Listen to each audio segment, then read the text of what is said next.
McCarthy tonight. Here's the lineup he'll be facing. 1 through 9 for Cito Gaston's guys. Marco Scutaro and Joe Inglet at second base this time instead of Aaron Hill. Adam Lind, Lyle Overbay, and Vernon Wells. Millar and Snyder, Chavez, and McDonald for a 59-71 Toronto Blue Jay team. And we scout out the tall Colorado Springs native, Brandon McCarthy. Well, he's 5-2 on the season. About the same amount of hits as innings pitched. Pretty good walk and strikeout totals. He had the stress fracture in his right shoulder. That's why he's been on the disabled list. He had 5 rehab starts. They went well.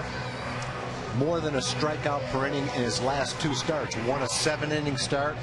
And then his last start was 6 innings, 2 hits, no runs, and 7 strikeouts. So he's ready for this start. And hopefully it'll all work out well for Brandon. All the work he's put in. That last rehab start, he allowed just the 2 hits, and that was a pretty powerful AAA lineup, all things considered. That's the Cubs affiliate in Des Moines, Iowa. Micah Hoffpower, So Taguchi, Luis Rivas, all guys that have been in the big leagues in that lineup against him. And all systems are go. 7 strikeouts in those 6 innings, only 2 hits allowed in Des Moines.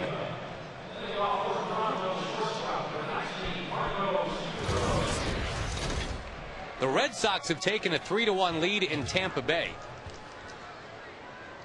And the Rangers have already won once today, 5-2. The Rangers currently 3.5 behind the Red Sox for that wild card spot, 5.5 out in the West. Ted Barrett says that one is strike 1 to Marco Scutaro. 87 degrees at game time here for the nightcap. The Rangers kept Scutaro off the bases in that opener. That's a tough thing to do. He had been on base 44 of his last 47 games. Scutaro and Hill were a combined 1 for 8 in that opening game. That is quite different than what was going on last night. Those 2 guys combined to get on 9 times.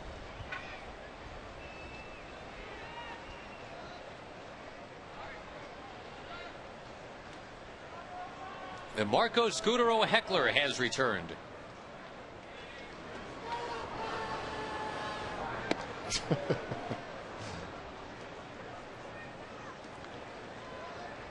The most random heckling maybe ever. I mean, why Marco Scutaro? Maybe they have a history. Here it comes. That's inside from McCarthy, 3-2. Well, again, some revamped mechanics for Brandon. Brandon has been on the DL 4 times these last 3 years. He's made only 38 starts. But trying to find a way to get strong, stay strong, and not break down. It's a ground ball to Omar Vizquel. Multi-time Gold Glover, no issues there.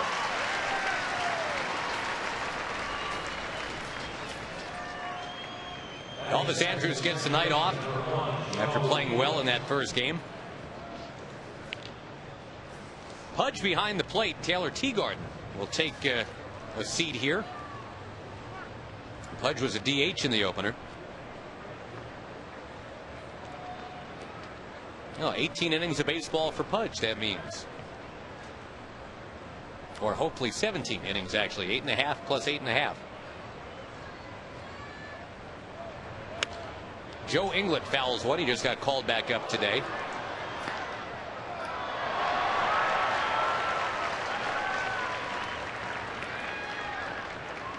Inglet played his college ball at Nevada Reno.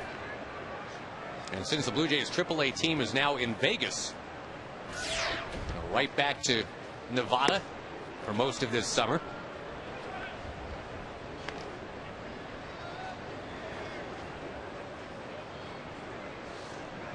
I'm not sure if there are direct flights from Toronto to Vegas, but that's just where the musical chairs spun the Blue Jays in terms of their AAA affiliate. Inglet up over top.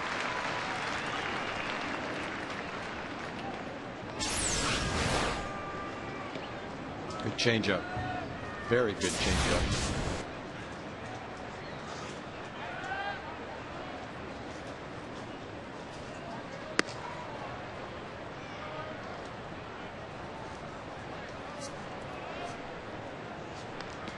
Last time we saw McCarthy on this mound, he was beating the Oakland A's 14-1. Day after the Rangers and A's played a doubleheader. Now it's the Rangers and the Jays playing two. The Rangers trying to sweep both their doubleheaders for 2009.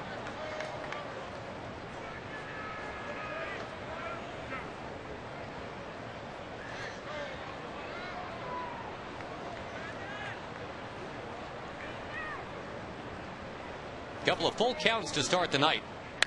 England rockets one into right, a base hit.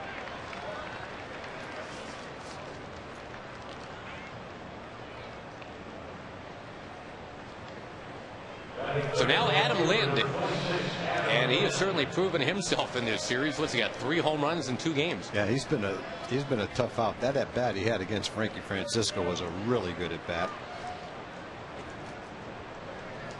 Frankie got ahead of him with a couple of well-placed fastballs, then just missed with a couple of splitters, and then he roped a curveball, and a pretty good curveball, down in the strike zone to right field for a double. Frankie had no problem finishing off the 9th inning, though. Pop-up strikeout and a ground ball, and it was over.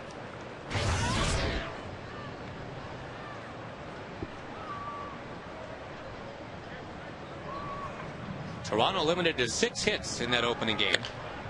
Ground ball here. Kinsler coaxing it. Vizquel leaping and firing. That guy's 25 years old. Plus 17. But, well, he looked like he was an acrobat here. Try doing that at home. Wow. No score, middle first.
Blue Jays are scoreless. Wow.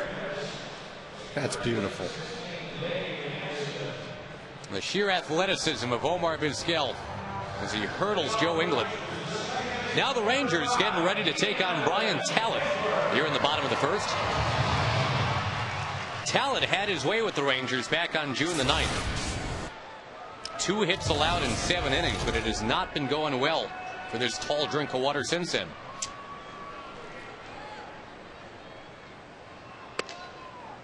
Scouting out Brian Talent, Oklahoma City product. He's 5-8, 5.09 with the ERA. First start since August 15th. He's had a bunch of relief appearances. His last 3 starts have not gone well. And he's got a real bad look going with those pants. Oh. He's got like yoga pants on.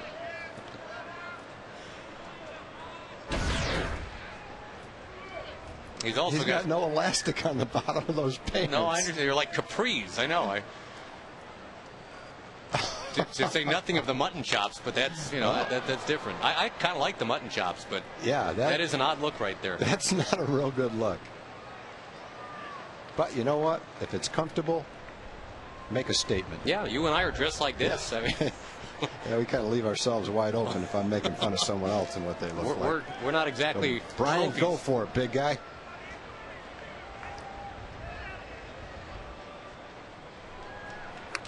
Kinsler, who began game 1 with a home run.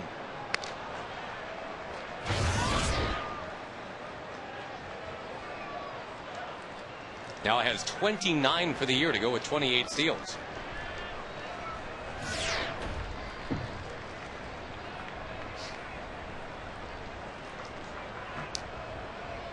At a Putnam City West High School in Okie City. Talent looks like he's right out of Talladega Nights with the facial hair here.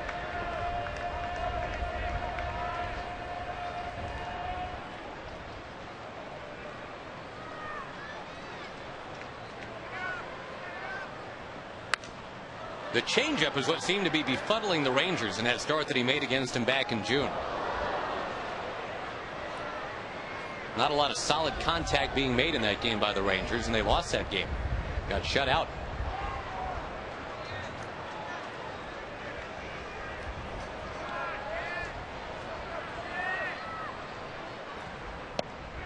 Kinsler taking down and in.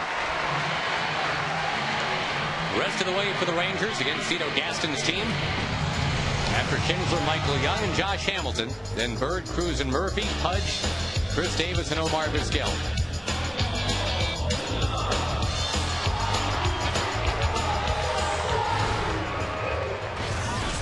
Michael Young had that 18-game hitting streak stopped in the opener, but he did walk twice. The last walk set up a 2-run inning in the 7th. Gave the Rangers some breathing room.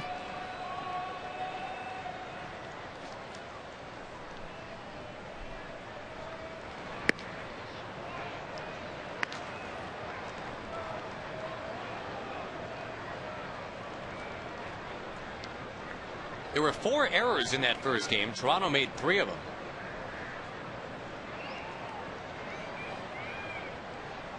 The Rangers with 1 in the first, 2 in the 4th, and 2 in the 7th, prevailing 5-2.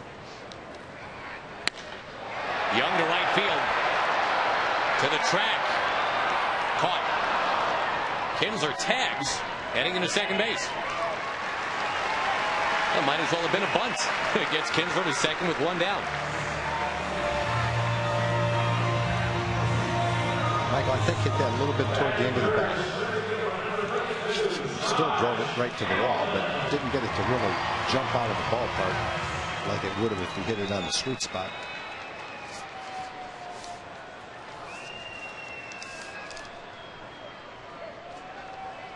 Kinsler was picked off at second base in that first game, and the way it was scored, it was a caught stealing of third. The first time he's ever been caught stealing third base.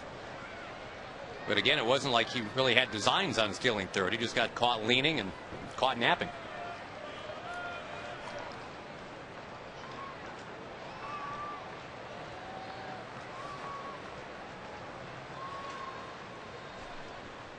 Hamilton rolls it towards second. Kinsler moves to third. With 2 out here in the first inning. Well, Talent was 5-4 with a 4.20 ERA in his first 13 starts. Since that time, he's 0-3 in his last 6 starts with an ERA almost twice that at 8.10. He's had 5 relief appearances since his last start. Came over to the Blue Jays in a trade with the Indians. He was a second-round draft choice back in 2000 with the Indians.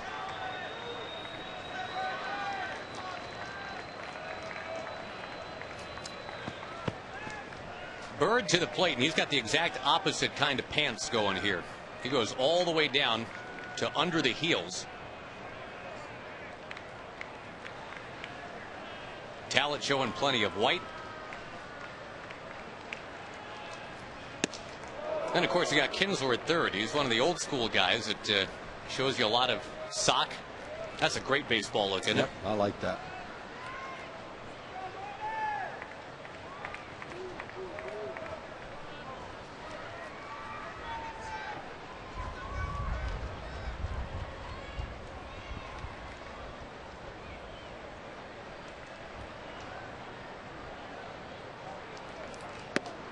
Rip and a miss, 0-2. That's a fastball from Talent.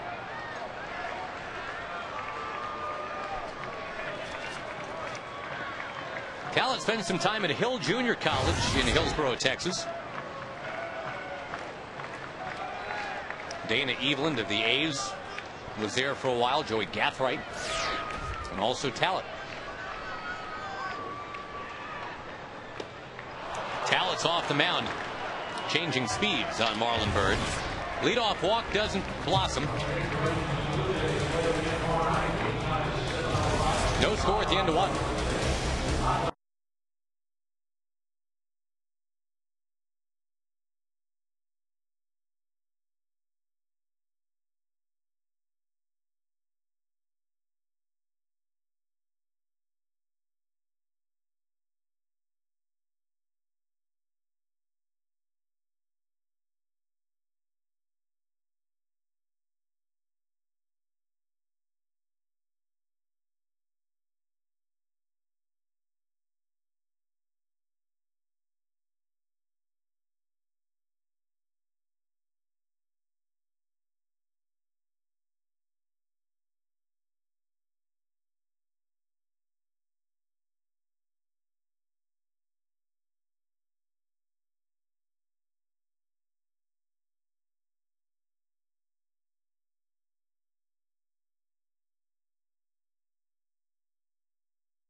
Welcome back to the ballpark. No score as we head to the second community corner tonight. Josh and Tom, we have Micah Kramer with Reliant Energy, and it's always good news when the Rangers hit a home run, because what happens?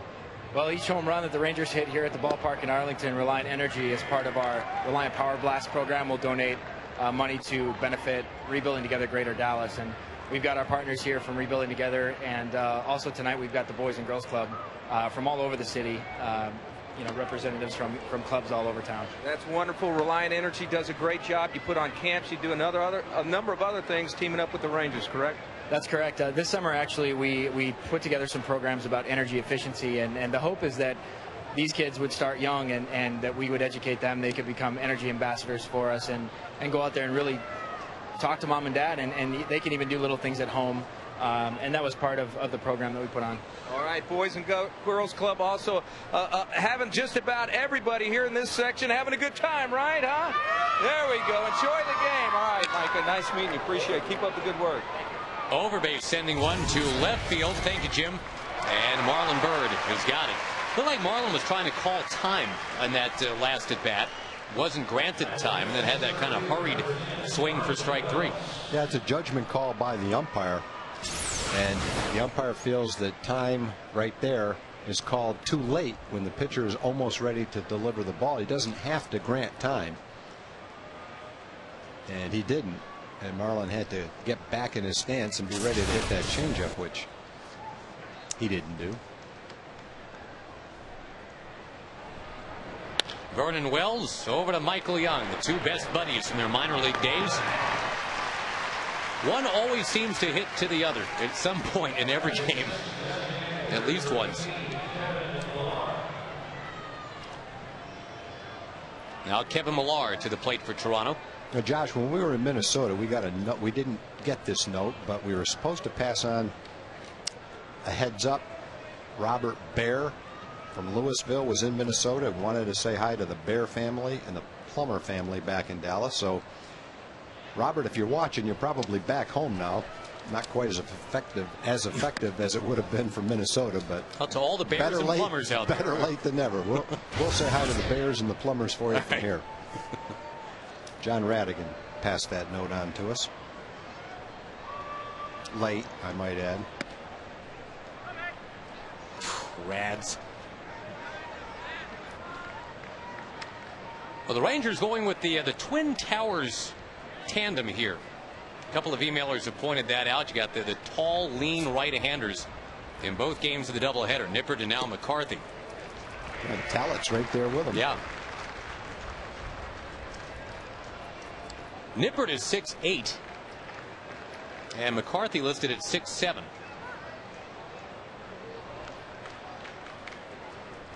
Definitely pitchers' builds, both of them. You want that whip-like action, right? So that kind of long, lean body that works for most pitchers. You don't see a lot of short, stocky pitchers. I think pitchers probably have gotten taller and taller as the years went on. If you go back, I don't know, 40 or 50 years, and you look at the Hall of Fame, there were very few pitchers taller than 6'2". Most of them, you look at, just think of a couple, Nolan and Tom Seaver were probably around 6'1". You didn't have big 6'7", 6'8" guys way back when. I think pitchers are just getting taller and taller as the population gets bigger and bigger. You ever see Airplane? Yeah. And Leon's getting larger.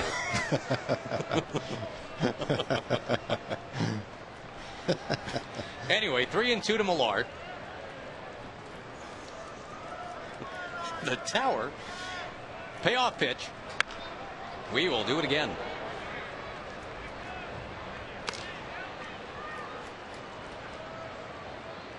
You don't have to be tall to be a hitter. We have seen David Eckstein, Sean Figgins, just to name a couple. Dustin Pedroia can't be more than 5'8".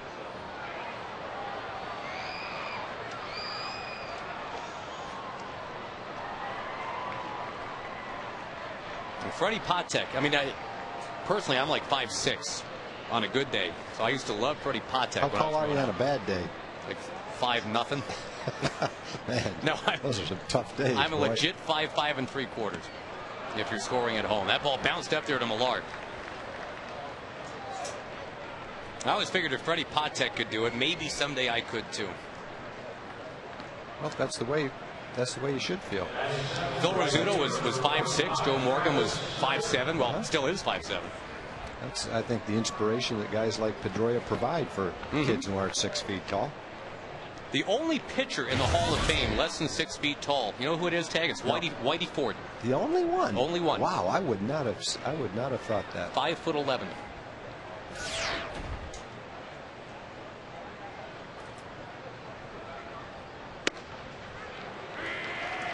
Strike to Travis Snyder. See Boston with that 5-2 lead now on Tampa Bay. Well, the Red Sox are starting to play some good ball. Got a Jason Bay home run tonight, number 30. Good change. Tampa Bay's got number 39 from Carlos Pena. That leads the American League.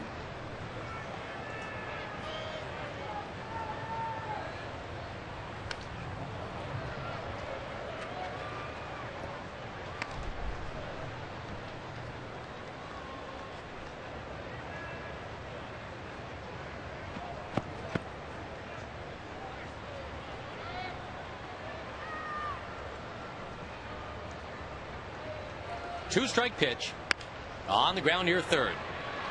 Young goes cross-diamond with it. Nice return so far for Brandon McCarthy.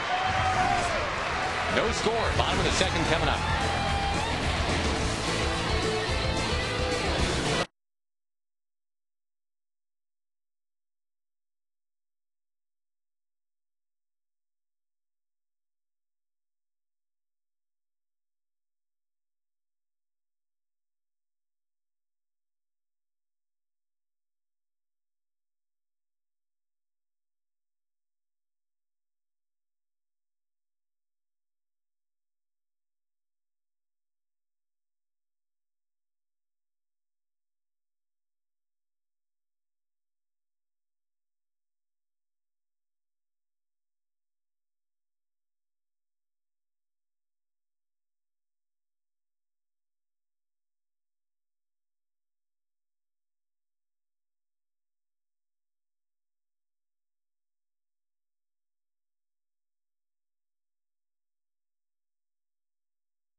Folks, the rest of the way in the regular season, save up to 75% on tickets for Monday through Thursday Ranger home games, compliments of Southwest Airlines.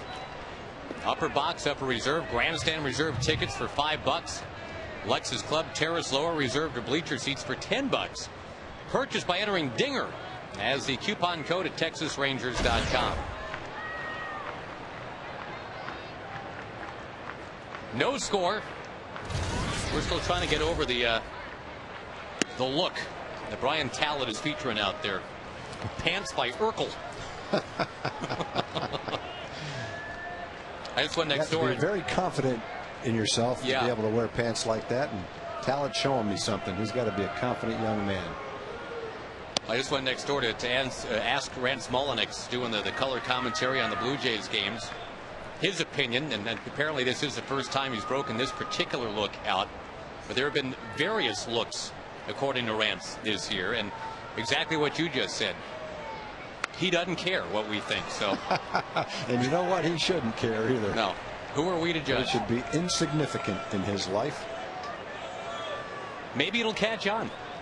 There's Rance. Did you ask Rance if he would ever wear his pants like that? Rance said, you know what this reminds me of is he said, when I was in 6th grade and my dad said, you keep wearing those pants because they still fit you in the waist. Wave and a miss by Nelly Cruz. Down he goes. Back-to-back strikeouts for the guy with long legs and short pants.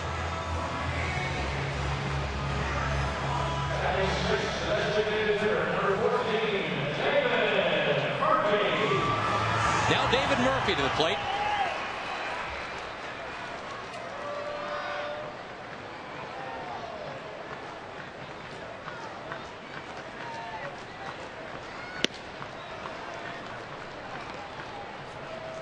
Rangers took the opener 5-2. Red Sox leading their game by that exact same score right now, 5-2 in the 5th down in Tampa St. Pete.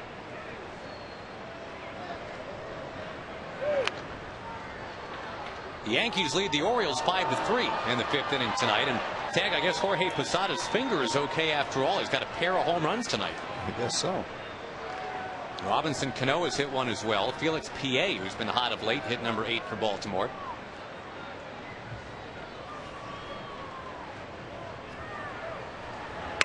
Murphy, a broken bat. It dies a hero, a base hit.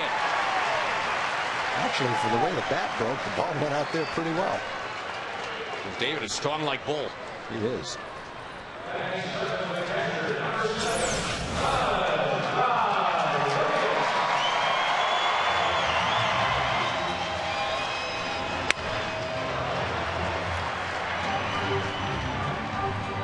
One on, one out for Pudge.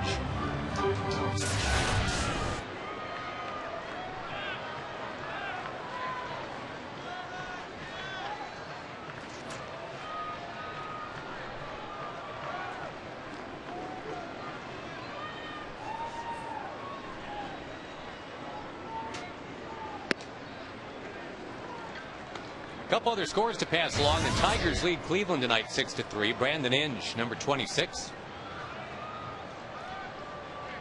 The Tigers trying to hang on in that AL Central at a 3.5 game lead on a hard charging Minnesota. The White Sox have lost 4 straight. They're 6 back.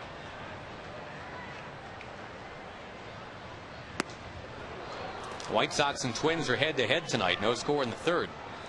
And after all that talk of Minnesota bringing in like 5 different starting pitchers that were rumored to be about to be brought in, they are starting Jeff Manship instead tonight. Guess they never brought him in. Nope. The one pitcher that did move yesterday, and all he did was move dugouts, was John Garland. Dodgers were playing the Diamondbacks. The Dodgers traded for John Garland. He went right down the dugout tunnel, about 40 steps to his right, and changed teams.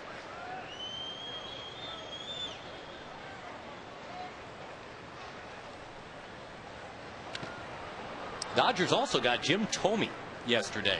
That's an interesting pickup down the stretch. Yeah, I mean, I don't know how they're going to use him, but I would guess it would probably be as a pinch hitter, maybe play occasionally. James Loney's a pretty good first baseman. No DH in the National League, so it might just be to have that big left-handed bat off the bench in a game that could make the difference.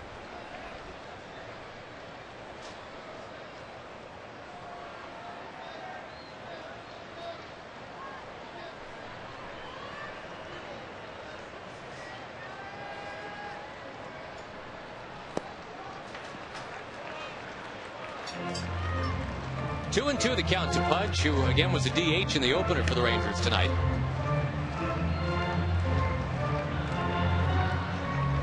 What concessions have done well with that group.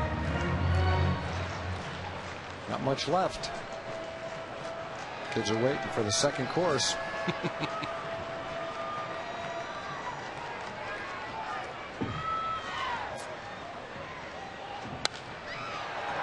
In the air to right field and dropping into the crowd. A growing crowd. Didn't have many people here to start things out for the 4:05 first pitch for the opener.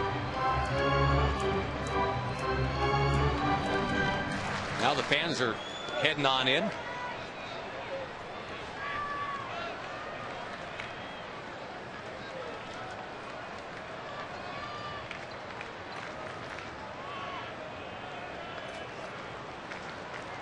I like that glove shimmy that Tala does as he gets set. I do. Snap throw to first base. Pudge Rodriguez style is not in time, but Pudge is out on strikes. Out number 2 in the inning. Third strikeout for Tala.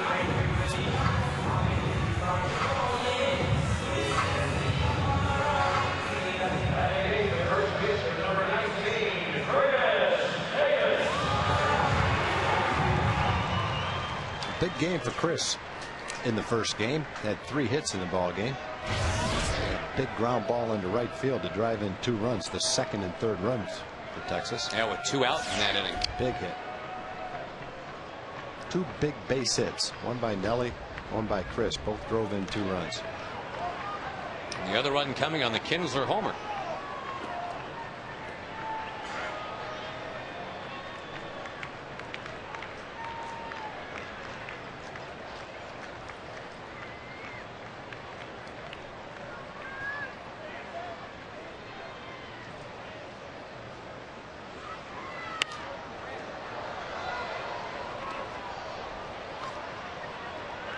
Rangers saw another lefty in the opener, Mark Zepchinski. He struck out 9 in 6 innings. Yeah, I was impressed with him. He didn't throw a ball straight the whole day. The ball was moving all over the place. Several different pitches, changeup, a breaking ball, fastball. Good command of him. He looked good. Not a hard thrower, but he didn't need to be. Davis hits it in the air to right. Pocketed out there by Snyder to end the inning. 1 hit, 1 left, and the 2 no scored.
10% on car insurance. By AT&T, switch to the nation's fastest 3G network. AT&T, your world delivered. And by Miller High Life, good honest beer at a tasty price. Well-traveled Raul Chavez started out in the Astros organization, then on to Montreal, back when Montreal had a team, then Seattle, then Houston again, then Baltimore, then Pittsburgh, now Toronto.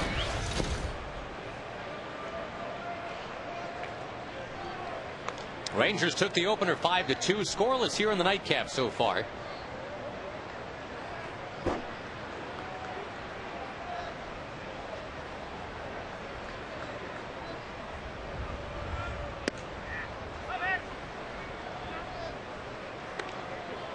Now the Angels play tonight in Seattle. Late night West Coast start. The Royals will be at the A's later on.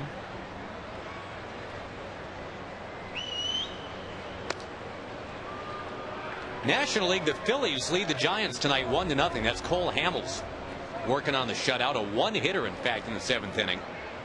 Phillies have a 7.5 game lead in the NL East, leaving everybody else to fight for scraps in the wild card. Cue shot, first base, Davis.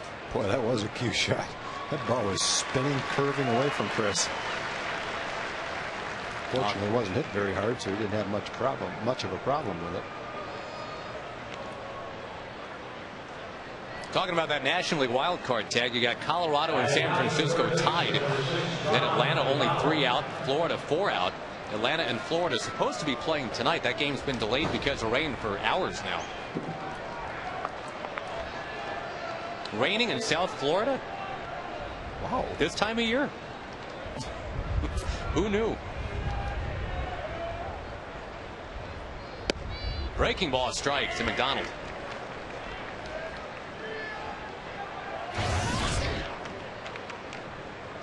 Astros and Cubs are tied 0-0 in the 4th.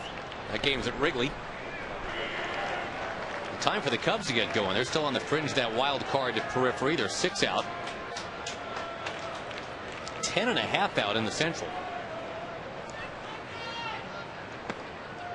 1-2.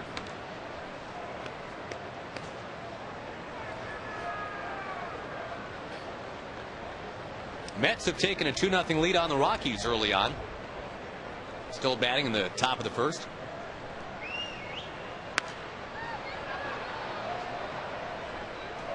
You interested in the Nationals Padres game or not really? Well, someone somewhere might be. That's so true. Go ahead. That's on the West Coast. No score.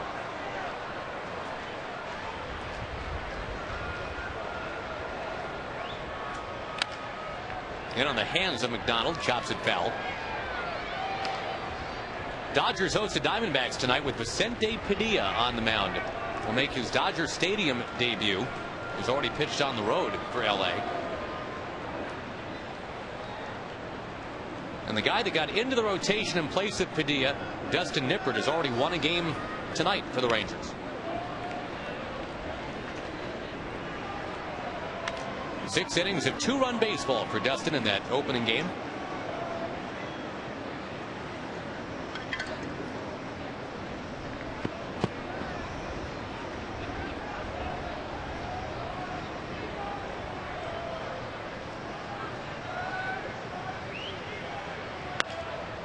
Fly ball, shallow center field. Kinsler backpedaling.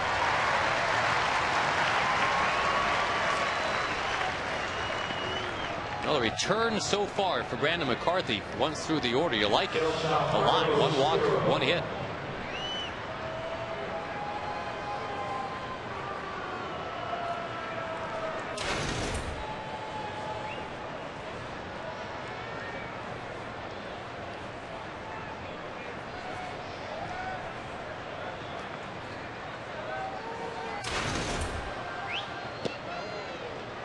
Floated that change up in there nicely.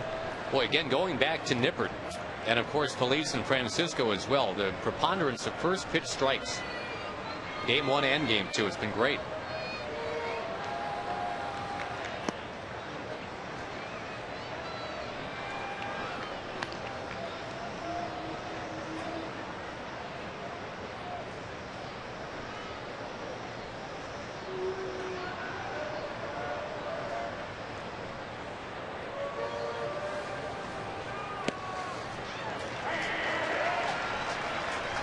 McCarthy had a couple of real nice efforts for the Rangers this year. He had that complete game at Houston back around Memorial Day. Remember, he had never gotten past 7 innings as a Ranger. And there he was with the 9 innings of 9-hit shutout baseball against the Astros. In there, got it. Down goes Scudero. Speed pitches set up that fastball. It was that man's heckling that did the job. Well, and McCarthy's pretty good.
No score, bottom 3.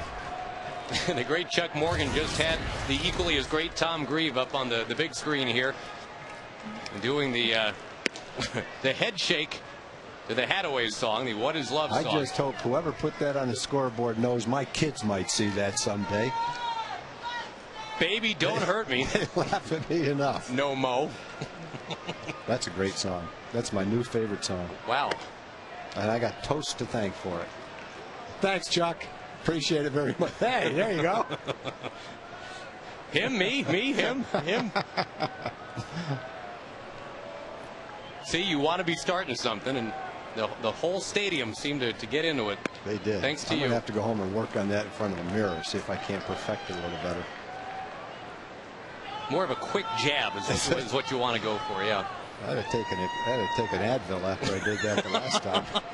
Tomorrow, Tom Grieve in a neck brace. Strike to Vizquel. One last thought on Brian Tallett's pants, by the way, comes from Ranger fan Jim. Ranger fan Jim says, my mom just called, was hoping Tallett could bring her gardening pants back. Thank you, Ranger fan Jim.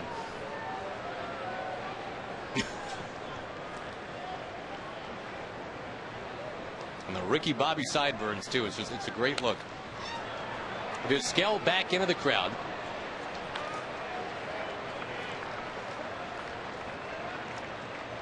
You know, you got a little race going here, Tag, between Omar and Pudge. Look how close they are in terms of career hits. I'll say. On the Ford leaderboard.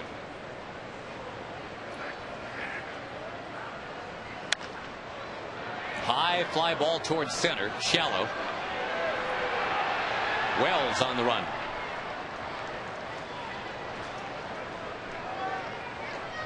All the Gold Gloves that the Rangers had to talk about. The 13 from Pudge.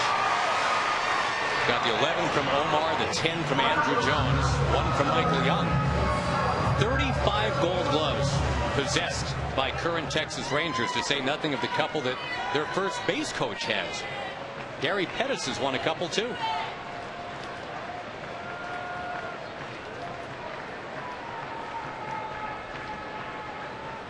pretty good when your base coaches are winning Gold Gloves.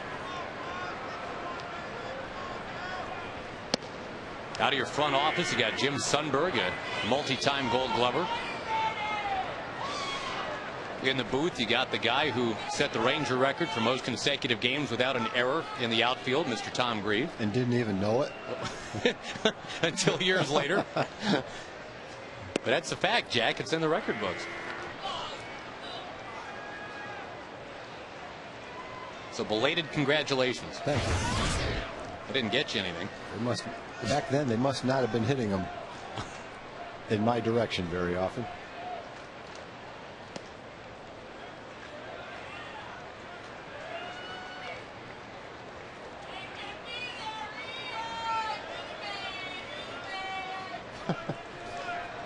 You know who's got the record for Ranger pitchers most consecutive errorless games?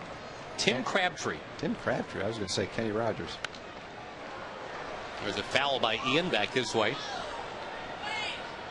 course, Kenny was always going to make errors because there was never a play he was not willing to try. Right. He would try to get the lead runner, get a guy in a bunt when there was no play. He was never going to give in, always going to try to make a play. And occasionally that would lead to an error. He was a great fielder, but not errorless. Kinsler sends one into center, a base hit. Oh, keep him coming.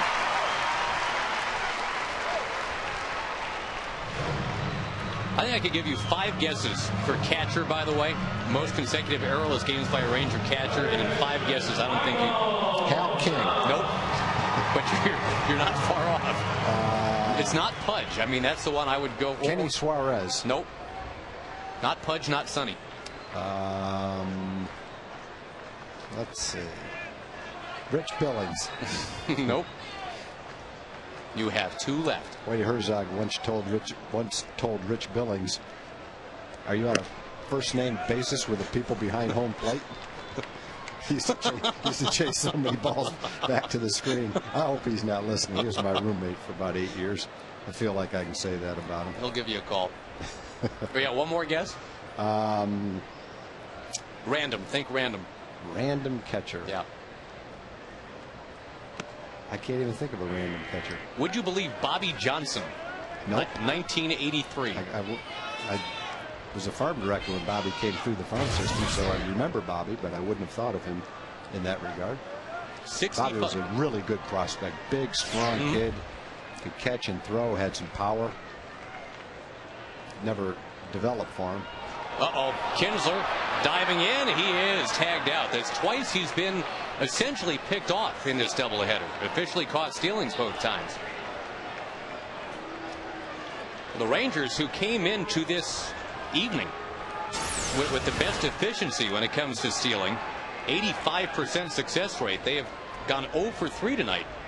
That you can really see how much easier it is for a left-handed thrower to make that play coming in toward the pitcher's mound. You get a better angle than you do if you're a right-handed thrower.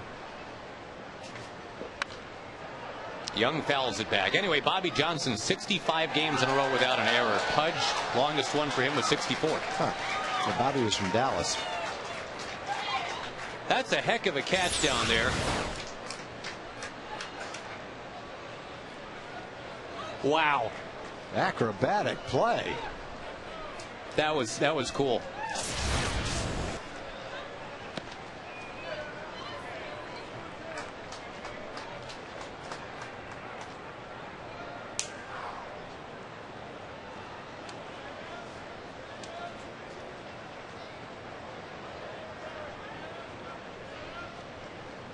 Two and 2 to Young in a scoreless game, bottom 3.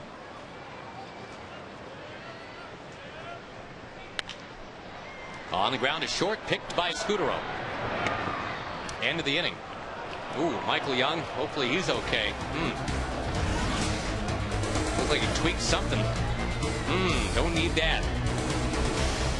Scoreless at the end of 3.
Michael Young has left the game. You could tell something wasn't quite right as he went past first base trying to beat out that ground ball. Omar Vizquel, remember when he was signed, it was to be a utility guy. Not that he has played a lot of third base, but there he is. And Elvis Andrus into the game at short. 7 games at third base for Omar, and here's why he comes in now. Michael wincing, and boy, you can only hope that it's just a mild strain or a tweak or something, because as we head down the last 4 weeks, Rangers need that guy. Sure looked like a hamstring, but we'll wait for the word. So Vizquel and Andrus now the left side of the infield. Yeah, that is what it looked like. And Michael just kind of stayed right where he landed.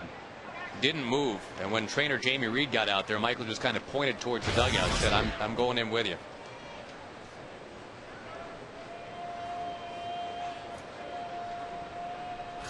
Joe Inglet with a single in the first. That so far is the only hit for Toronto.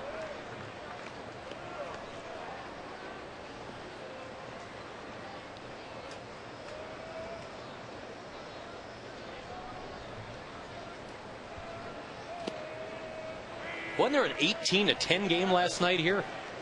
Here we are, 0-0 in the fourth. Game 1 was 5-2. Rangers over Toronto.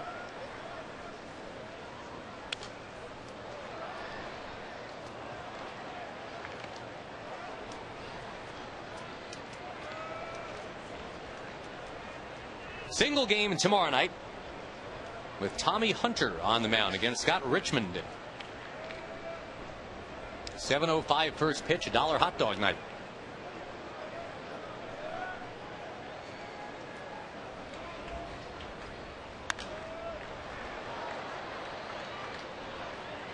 Let's get that Affleck trivia question in here for you in the top of the 4th inning. Affleck! 3 outfielders in Ranger history with 25 homers, 15 steals in a season. Who are they? Answer coming up in the bottom of the inning.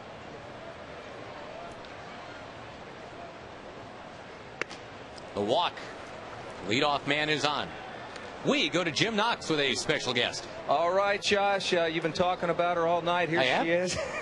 Laura Harden, who plays Jan on The Office, and you're in town for a couple reasons, right? I am. I'm here because The Office is now in syndication on My 27, and also all over the country, and then also I'm here to publicize my film, which I just directed, called You, Y-O-U, and it's released on the internet exclusively, which is kind of exciting, kind of modern, and something new to do with an independent film. So people can go to my website, which is youthefilm.com. Youthefilm.com, and a big screening tomorrow night in Houston. That's right. On Thursday night, September 3rd, we're screening it at the River Oaks Theater at 7 p.m. and people can come down. Please feel free to come down. If you don't have tickets, it's okay. It's only $10, and we're doing a Q&A afterwards. I'd love to meet everyone. There we go. And you're a big baseball fan. You're here with your family tonight. I heard you on the Bob and Dan radio show this afternoon. Great singer. You got a quick song you want? Because you've been starring on Broadway. Go ahead.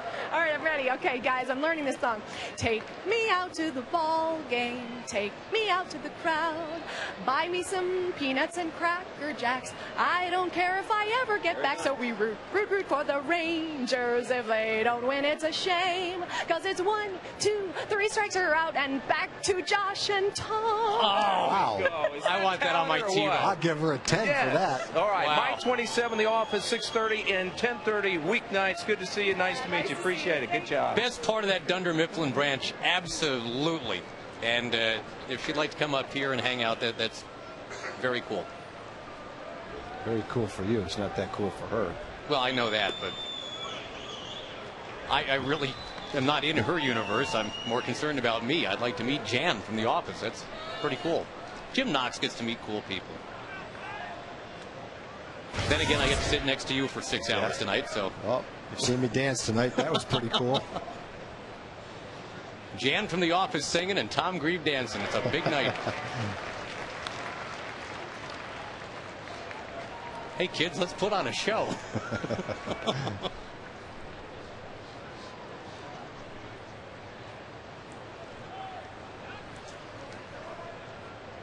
Two and two to Adam Lind.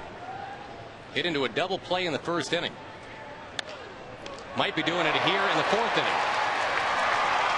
You bet. Well, it wasn't pretty, but it's 2.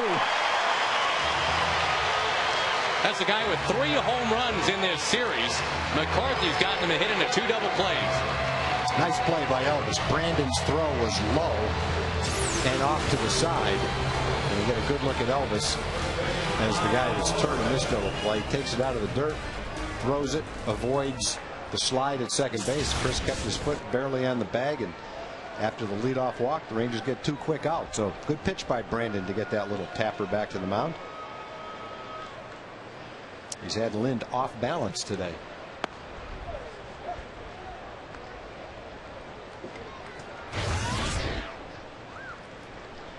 A lot out of the return so far from Brandon McCarthy. Other than Joe England reaching twice, there really hasn't been any issue at all.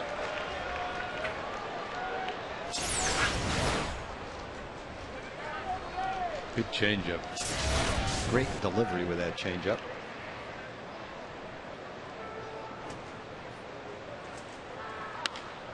On the ground is short. Elvis Andrus with a bobble. He'll recover. He got it.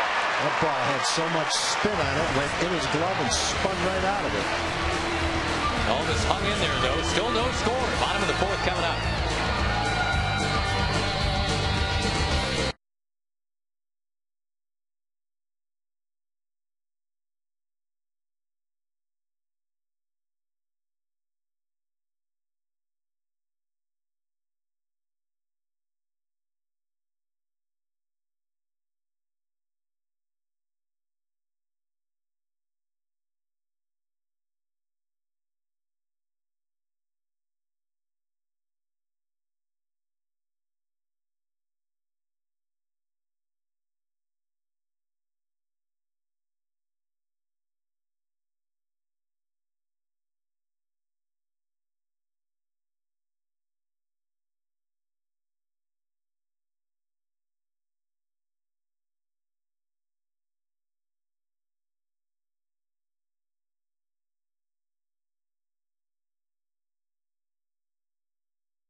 Back to the Aflac trivia question. The 3 Ranger outfielders with 25+ homers and 15+ steals in a season. Nelly Cruz working on it right now to go with Ruben Sierra and Bobby Bonds. Here we got dealt to the Rangers. Josh Hamilton pounds one. He's been waiting for that. Welcome back, Hambone. There you go.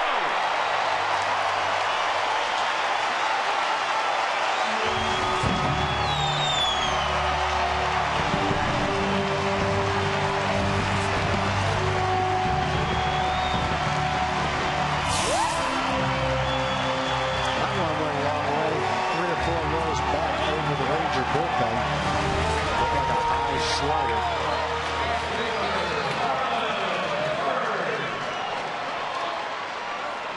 That has been a long time coming for Josh Hamilton.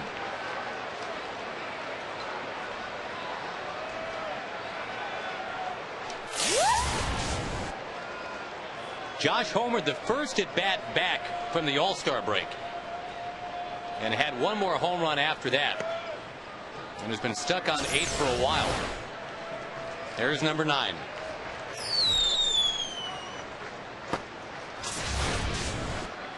Nice time fourth, breaking a scoreless tie here in the 4th inning.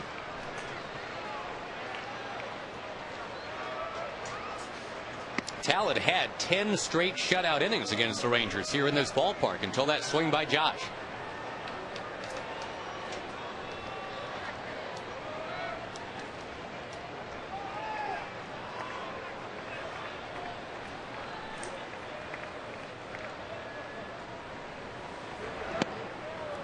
Josh had a big September last year, kind of lost amid the rubble of an otherwise forgettable Rangers season. If Josh can have the kind of September in 09 that he had in 08, and obviously we're crossing our fingers that Michael Young's injury tonight isn't too serious. Well, the Rangers have some positive dynamics heading down the stretch.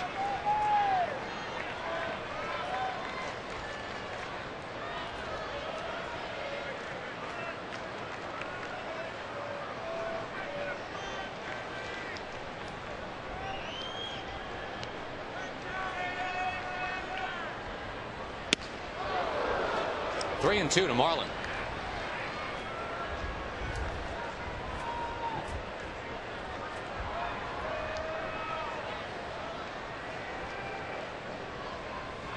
Well, it's been a while since we've seen just that classic, quick Josh Hamilton power swing. Drive it out to right center. Up and outside to Bird.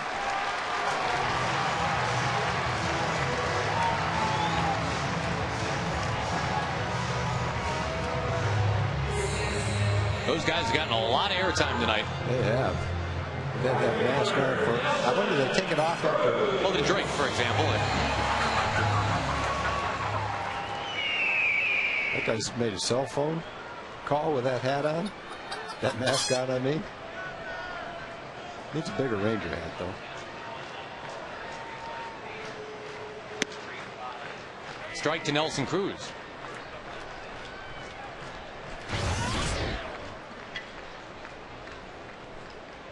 A 435-foot blast for Josh Hamilton has given the Rangers the lead.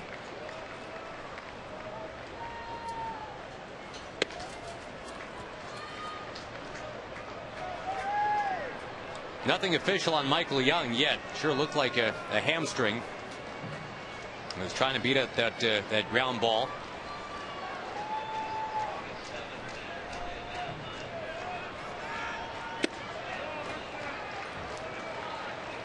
Josh Hamilton's first home run in about 4 weeks. As the Rangers on top, they've already won once today, 5-2 in the opener. Dustin Nippert the win, Frankie Francisco the save.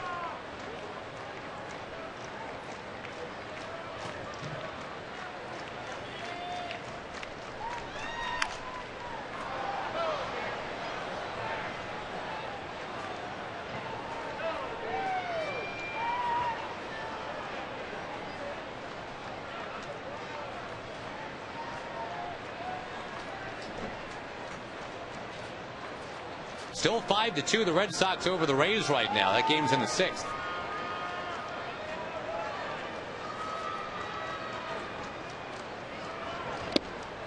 Nelson Cruz, foul tip, hung on to for strike 3.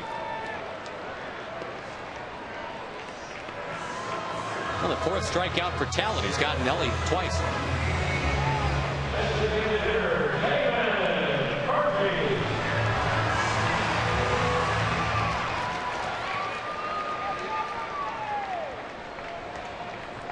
Baltimore has rallied in their game against the Yankees.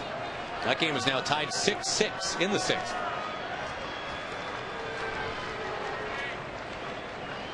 Tigers lead the Indians 6-5 in the 7th.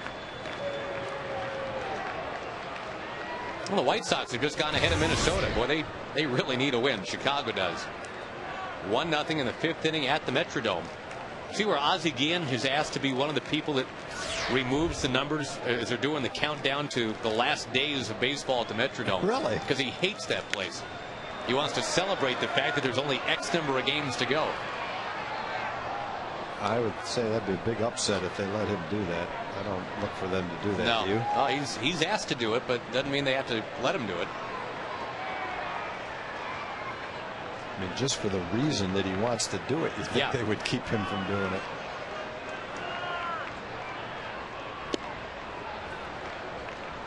It'll be like letting them push the button to implode the place once they actually get rid of it. Of course, that's not happening anytime soon because the Vikings still play football there. Yeah, I think the Vikings have a lot to say about that. Doesn't sound like they're getting a new stadium very soon. That's really a good football stadium, though. Have you broadcast a game there? Uh-huh. It's got to be loud for a football It's real game. loud. What can they jam in there? 60,000? Yeah, not quite. About that. About as quiet as I've ever heard a football crowd, though, when that's when Cromartie brought that missed field goal back 109 yards.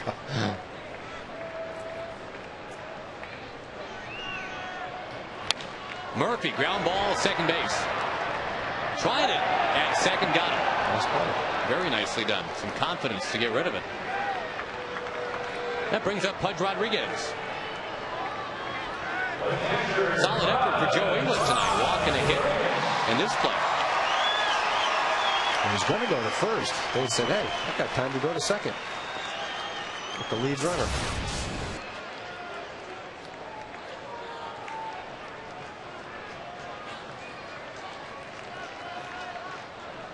Rangers leading. Brian Talent and his magic pants 1-0. The Josh Hamilton home run. And now the Rangers looking for more with 1 on, 2 out.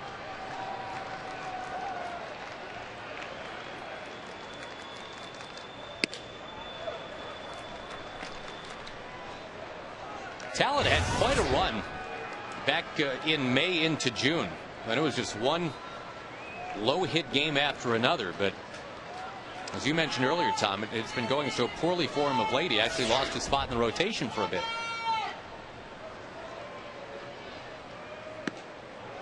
Bring him back tonight with the doubleheader. And he's pitched well. He had the shutout into the fourth.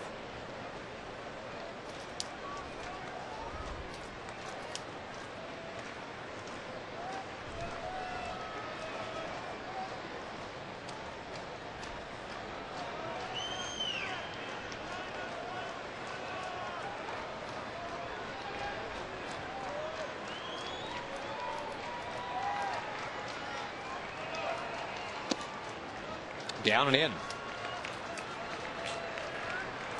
To the man who has caught more games than any other catcher in big league history.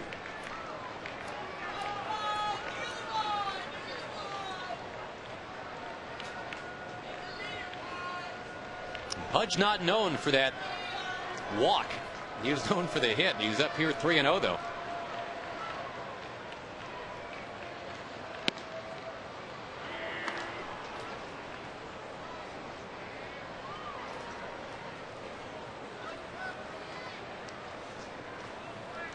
Pudge had a couple of hits in that first game, including a double. 5-2 Ranger win.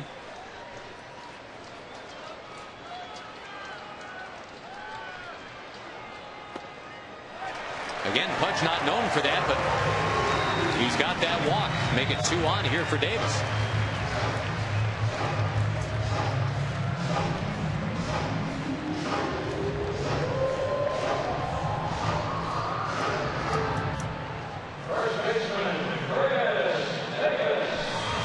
Folks, the group Mercy Me will be performing on the North Lawn before the game on Saturday, September 19th.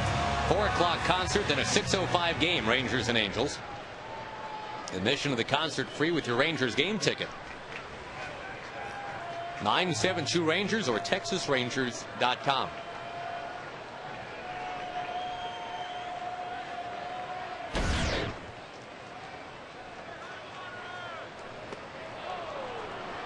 Off speed to begin things with Davis, who flied to fairly deep right field in the second.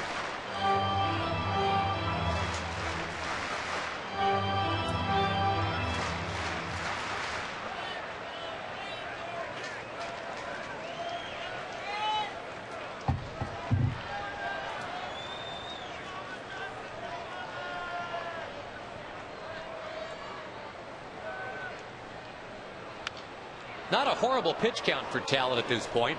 Not even to 70 pitches yet. 3 walks allowed in the game. Only 3 hits. One of them left the yard.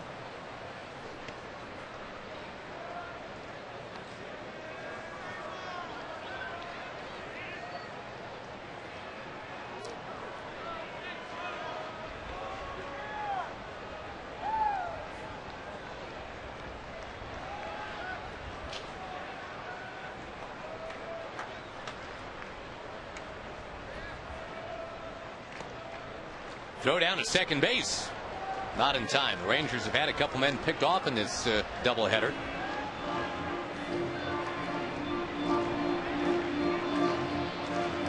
And boy, so far so good for Brandon McCarthy. His first big league action since June the 4th. Coming back from that stress fracture in his right shoulder blade. One hit shutout through 4.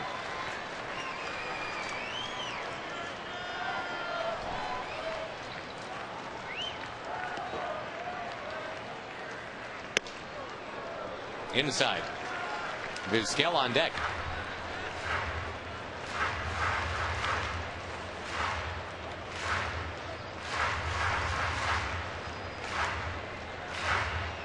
If we hear anything about Michael Young and that injury, we will pass it along to you for sure.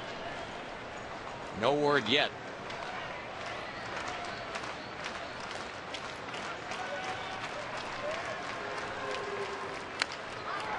Chop ball near first. Tallett's got to get over there, and he doesn't get there in time. Coming home. Murphy is in. The ball gets away. Now a throw home, and Pudge wasn't coming. So it's 2-0 Rangers. Murphy just stormed around third. He wasn't going to stop. Well, you called that. Tallett did not get over to first base. Left-hander falls off the mound a little bit. Chris beat him to the bag. David kept right on going. Good coaching at third base by Dave Anderson. Just kept waving him on. The throw from Overbay was offline. And the Rangers steal a run right there. Should be a routine play at first base. The Blue Jays didn't make it. I say Overbay. Overbay shuffled it to Tallett. It was Tallett's throw home that was wild by quite a bit. And Pudge came about halfway and then decided to go back.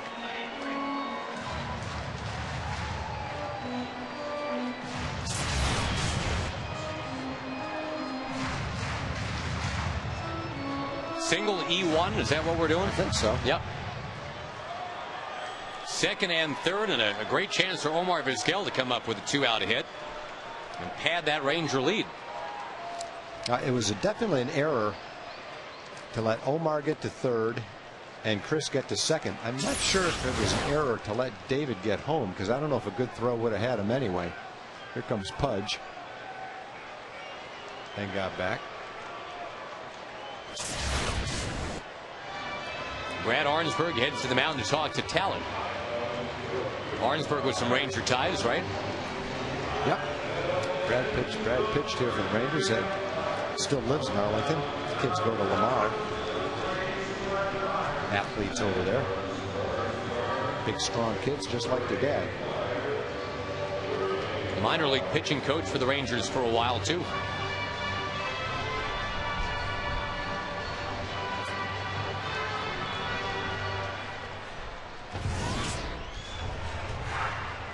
A troublesome fourth inning for Brian Tallett.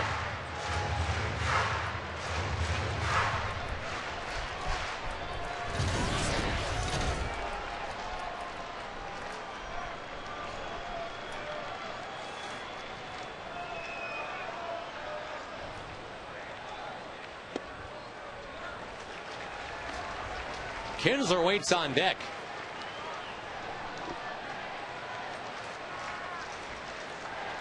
If Omar can coax a walk, that would bring some excitement. Get Ian up there.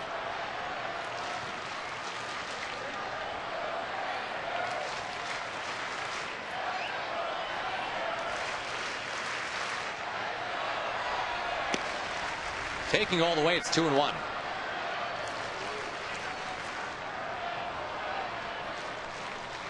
Red Sox now leading 6-2 at Tampa Bay. Rangers have already won once themselves today, 5-2. Nightcap, it's 2-zip Texas.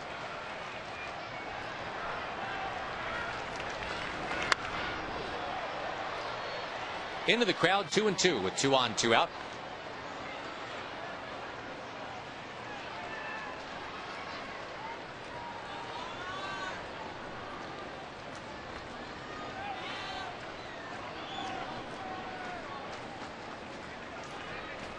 Omar's already made a tremendous play in the field. Now looking for the big 2-out hit.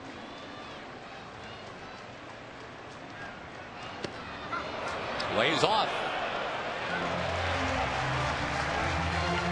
Jim Reynolds said so. 3-2.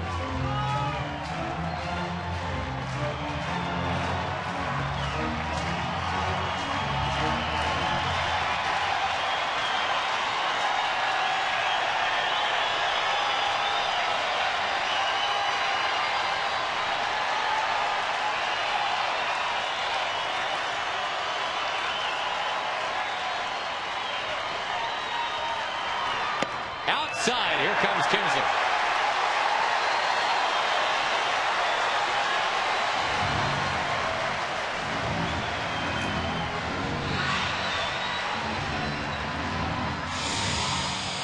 Talent has not helped himself in this inning by not covering first base. He's allowed the Rangers to be in a position to have a big inning right here.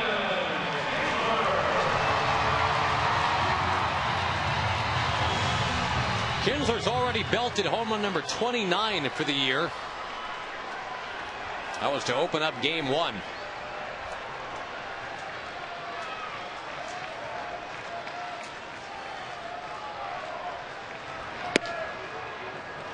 Outside.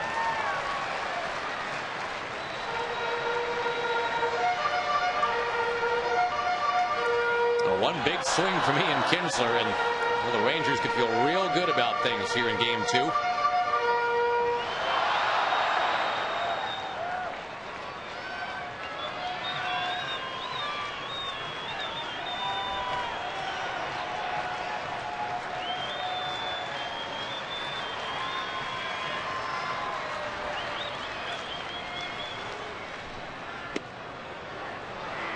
Kinsler's never had a grand slam. Not yet.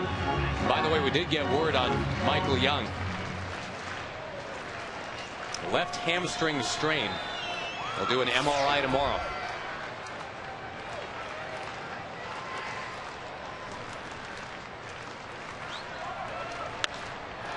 Fly ball right center. Shallow.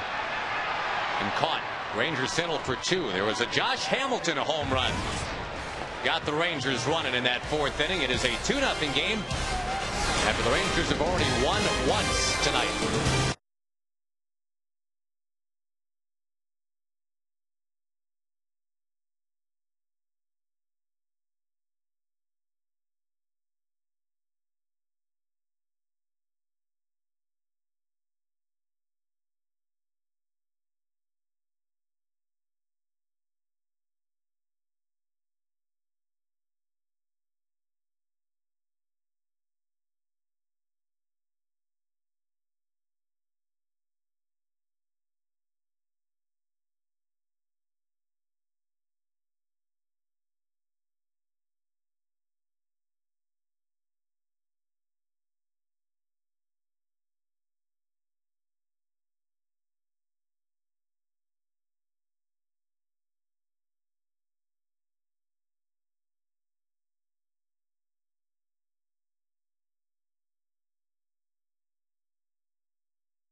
Bag, it's on. And by Corona, official sponsor of the timeout.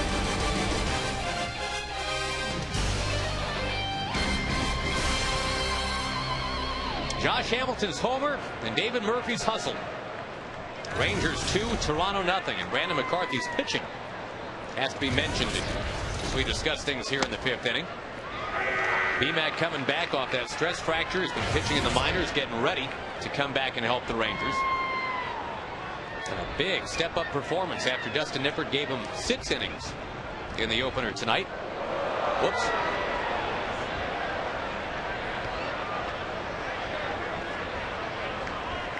That was not the full 60 feet 6 inches, that last one.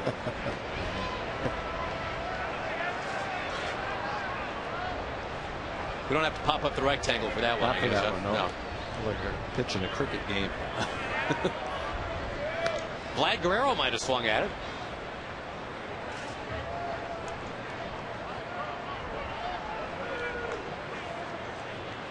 Vernon Wells with his dad always in attendance, watching when his son is playing. We're talking about Vernon as a 2-sport star back in high school. There's Vernon's dad. Dad played football for Jim Schaffner at TCU in the mid-70s. Shared pass catching duties with Mike Renfro. Went on to a real nice NFL career. And his son Clint recently starred for the South Lake Carroll high school team.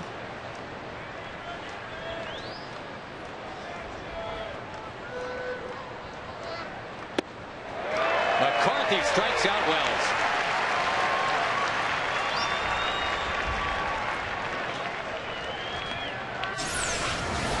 I threw him a fastball, and it really tails. It comes way in.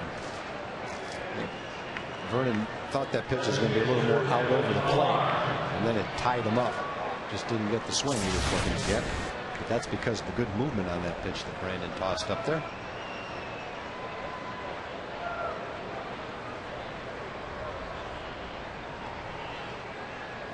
Millar walked in the second and assuredly chatted up Chris Davis when he got to first base. Had a players only poll in Sports Illustrated this week asking who's the chattiest player in baseball. Millar finished second. Now that Sean Casey is retired. Right, yeah. Orlando Hudson, the O-Dog, really finished number 1. I didn't know that about Orlando. Millar number 2, Nick Swisher number 3. Yeah, I would expect Nick to be up there. Mike Sweeney, number 4. Then A.J. Przinsky. Ah.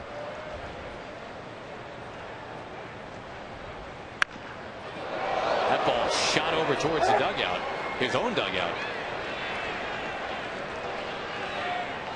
Who were the chatty guys when you played? When you'd get to first base and think, oh man, this guy's going to wear me out. I don't remember players being that chatty back then. I don't remember getting to first base that much anyway. No. Oh, you got to first base. I don't remember guys talking that much. No one comes to mind. How about the antisocial guys who would never ever say a word even if you said hello first? I never bumped into one of those either. Most guys, if you said something, they would say something back.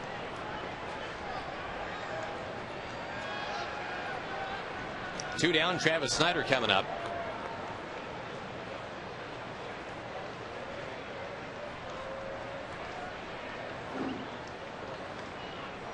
The chattiest pitcher, I mean, not that he talked to other people, but remember Lima time, Jose Lima? Oh, yeah. I would have to think that he would make everybody's list. Yeah. Joaquin Andahar looked like he talked quite a bit. That's right. Of course, Mark Fidrich, the late great Mark Fidrich, talked to himself. He didn't need anybody to talk to. No, he talked to the baseball.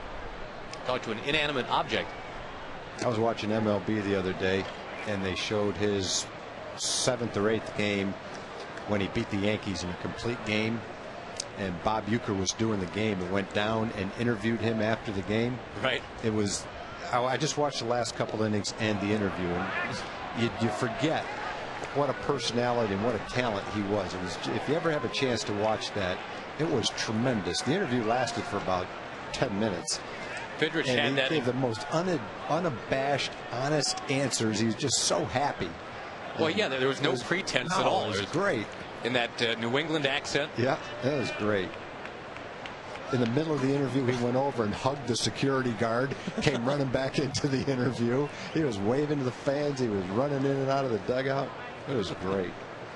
But the bottom line for the Bird was that guy could pitch. Yeah. He wasn't just a flake. He could pitch. And that's what every player that faced him said too. Yeah, sure, that's kind of interesting to watch him out on the mound, but when you get up to the plate, that's not fun facing him. He's good. It's a shame he couldn't have pitched for 10 or 15 years. Towering fly ball. That's off the scoreboard next door if we're playing football. But that is just the final out of the top of the 5th. And the Rangers leading game 2-2.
Rangers in the nightcap. They won the opener 5-2. The Rangers take on the Mariners in a 3-game series starting Friday, September 11th. You are looking live at what's being handed out Saturday the 12th to the first 15,000 fans 14 and older.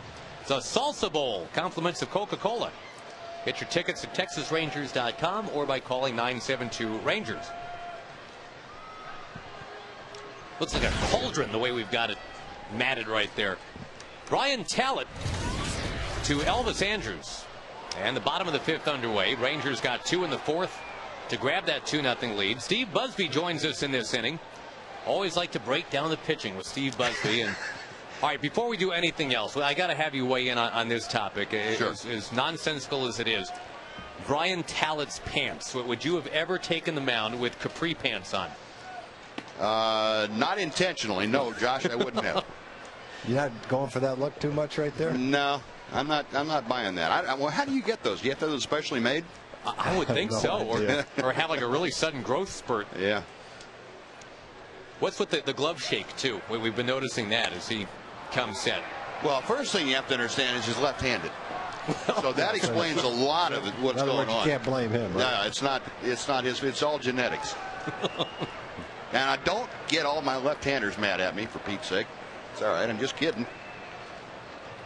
Didn't ask you to comment on the mutton chops, just the glove shake in the pants. Okay. That's up and outside. But Talent is a guy that, I mean, let's face it, for the first 10 innings he faced the Rangers this year, shut him down airtight. Been pretty good. And, you know, he's shown a lot of the things that Zepchinski showed in the first ball game about being able to change speeds. Got a little better fastball probably, but being able to change speeds, has pretty good command of the strike zone. Line shot foul. His Talent's changeup, though, is really impressive to me, Josh. You know, he'll throw it any time, and he has excellent motion with it. You see a lot of hitters swinging in what they think is a fastball, and the ball just doesn't get there as quickly, which is an ideal changeup. Formerly Indians property. Deals a 2-2, and Elvis fouls another one.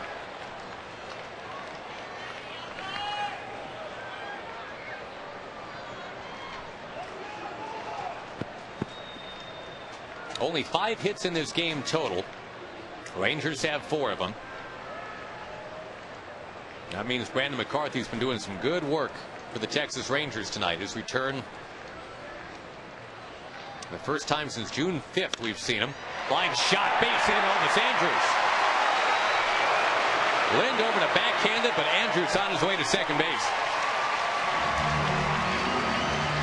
So, Buzz, we talk about Brandon McCarthy, and there was discussion about altering his mechanics a little bit. Is there anything that you see or want to break down? Well, I don't think there's been a great big change in McCarthy's mechanics, Josh.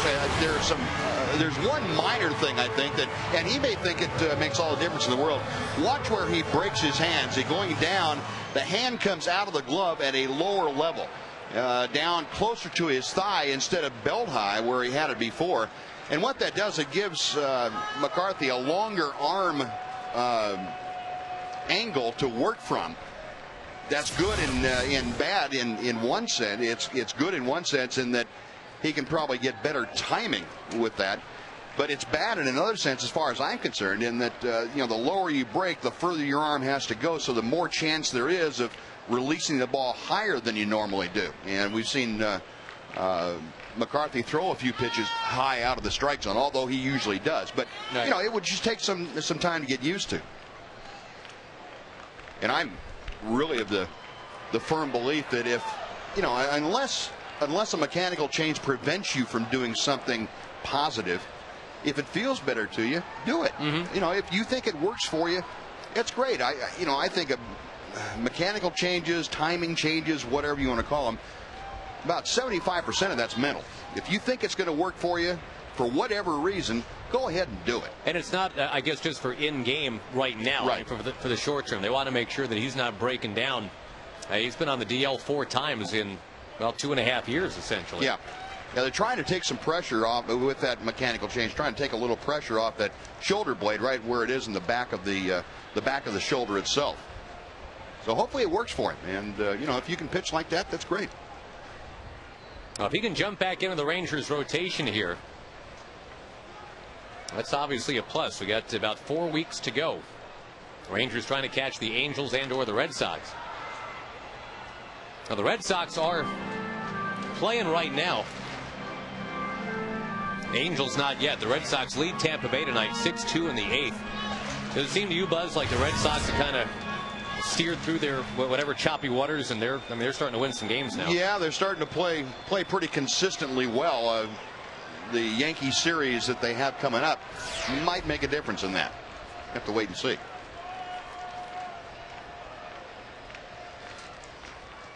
Hamilton clocks another one. Gone again.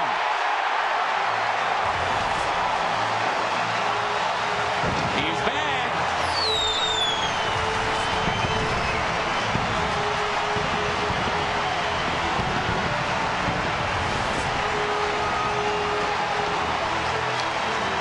First time up, he hit a hanging slider. That time he hit a pretty good pitch. Looked like a fastball, inner half and down a little bit. And they both got out of here pretty quick. That was a little bit more of a line drive. Didn't go as far, but he got out of here in a hurry. It had been 2 homers in his last 57 games. Now it's 2 homers in his last 2 at-bats. Number 5, the one he turned on. In other words, it wasn't even a strike. Several inches inside. 2 in the 4th and 2 in the 5th, and the catalyst has been Josh Hamilton. Hard hit foul by Marlon Byrds. Well, that playoff beard might actually be worth something here. That's where the Rangers are trying to get. Well, I hope nobody got hurt out there in the bleachers. Goodness. Heat-seeking missile from Josh.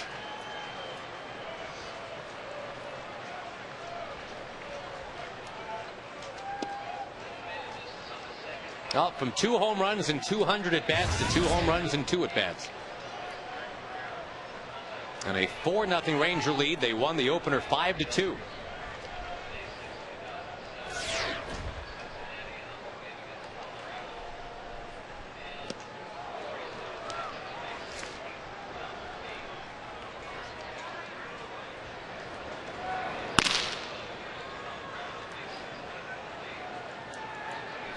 Dirk Hayhurst has gotten up in the Toronto bullpen.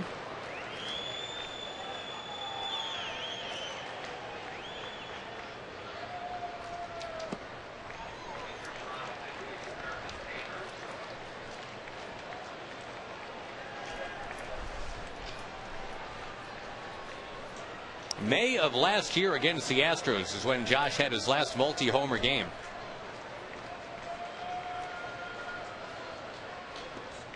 Bird takes down and in.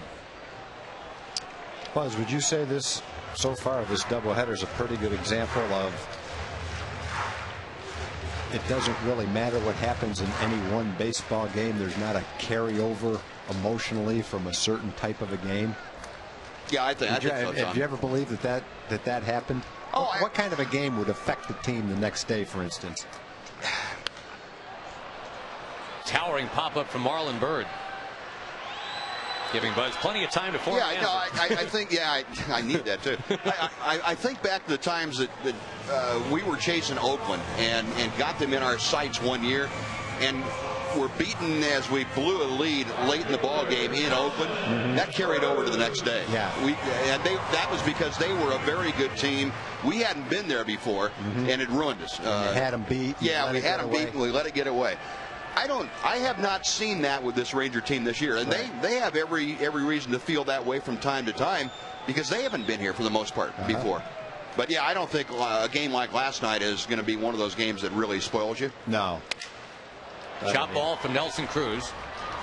Well, the Rangers have been to both kinds, immune to both kinds of streaks this year. Not a lot of long winning streaks, not a lot of long losing streaks. They've got a 6-game win streak. That was back in May. But their longest losing streak, and I think because of the good, consistent pitching, has been 5. Yeah. I think you're right, Josh. The better your pitching is, the shorter your losing streaks are typically going to be. Rangers would have to out-hit their pitching so often. And when they couldn't do that, that's when the long losing streaks would pop up. You know, I don't think we talked nearly enough about the defense, the consistency of the defense this year, too. I know you guys do, but I mean us, meaning the fans in general. I think that gets overlooked how good this defense has been on a day-to-day basis. Well, it gives the Ranger pitchers the confidence, right, to go ahead and hit a bat. Well, anytime you see a good defensive team, you're going to see a good pitching staff, too, almost invariably. The pitching staff may not be as good as, some X number of other pitchers, but as a collective group, they're going to be made better by their defense. It just stands to reason if you can turn more balls in play into outs than an average defense, that your pitchers have a better chance to pitch well. They're getting more outs. And you can just tell, even without looking at statistics, that the Rangers are making so many more plays defensively this year than they did last year. They say that, baseball's the one sport without a clock, but really there is a clock. It counts down from 27. You got 27 outs, so you need to get 27. And yeah, every time Elvis Andrus makes a dazzling play and chops a number off of that clock, that's great. Vernon Wells on the run. What a catch he makes.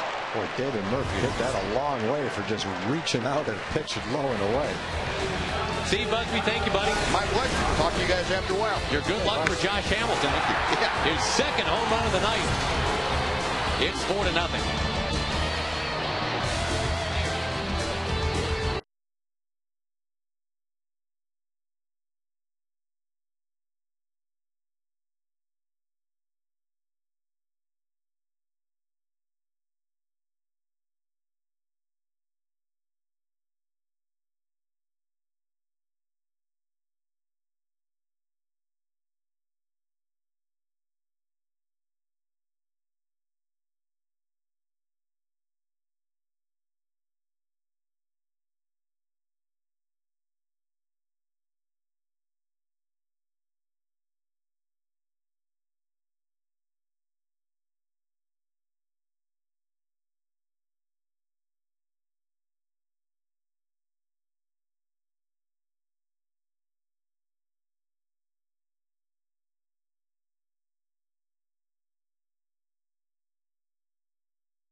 not just a pickup truck, it's a Ford F-150. And by Jack Daniels. Your friends at Jack Daniels remind you to drink responsibly.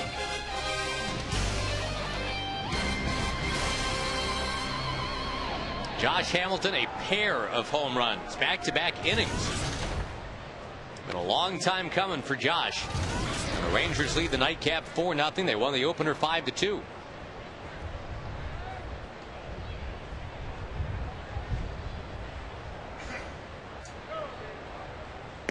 If you look at the Blue Jays last week, their last several games, here's the runs they've scored in order. It's been 2, 3, 2, 18, 2, and 0. So obviously that 18 sticks out a little bit from last night. Marlon Byrd is under this one. And Brandon McCarthy, who had the 6 innings of 2-hit ball at AAA, getting warmed up for this one. Well, here he is doing even a little bit better than that in the big leagues tonight.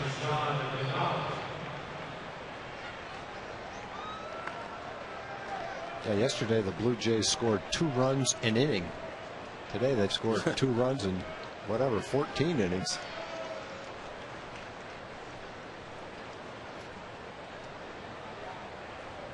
Just when you think you've got this team or sport even figured out, you're just reminded that you don't.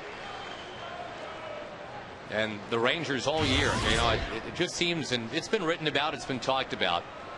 There have been probably a dozen different times this year where you've had the opportunity, if you're a fan. That ball smothered by Vizquel from the knee. Got him!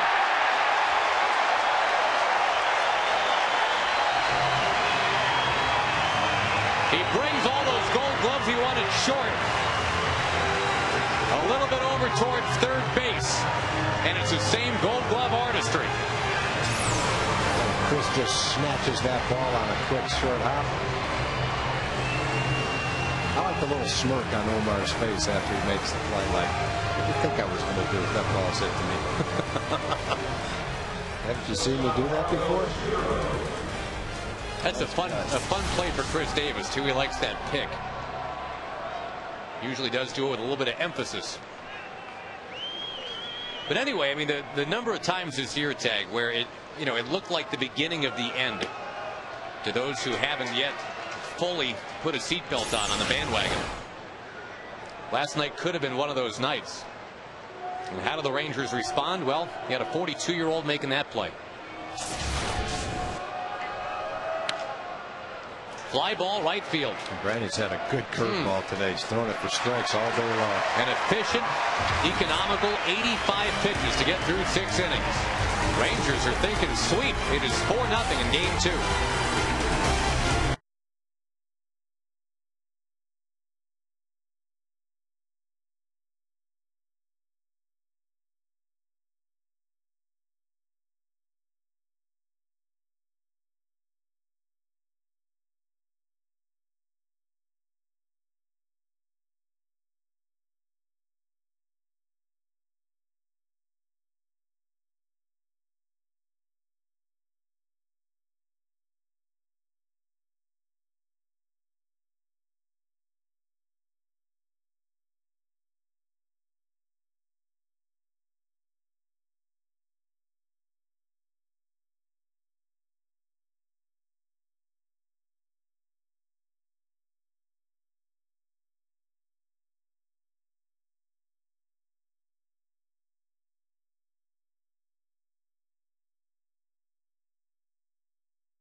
Worth $1,000 plus tickets to a Ranger game and dinner for 2 at Sonic. Good luck to Pete Dion of Frisco. If a Ranger hits the grand slam this inning, it's worth $25,000. Pudge Rodriguez and his 13 Gold Gloves. Trade in the Gold Gloves for a bat right here. Omar Vizquel and his 11 Gold Gloves. Same story. He'll bat in this inning. New pitcher, though. Toronto went with Brian Talent for 5 innings. Now they go to camp. 46th game of the year for the right-hander. And Talent, boy, for 3 innings looked real good. Then Josh Hamilton just kind of shook him. It's a 4-0 Ranger lead.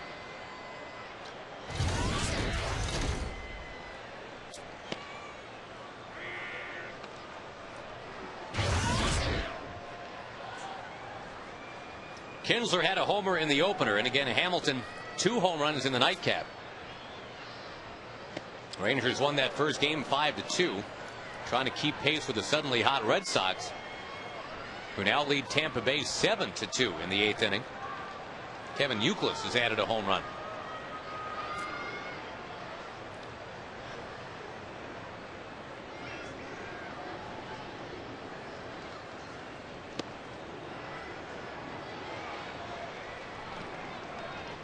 Brandon McCarthy gave up a base hit in the first inning. Second batter he faced, Joe England, and promptly he was erased on a double play. It's the only hit McCarthy's allowed.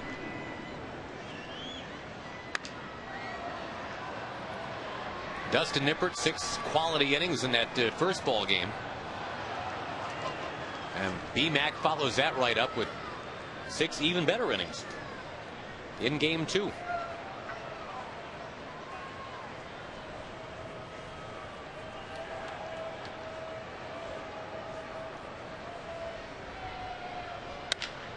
On the ground is short. And 1 out in the bottom of the 6th.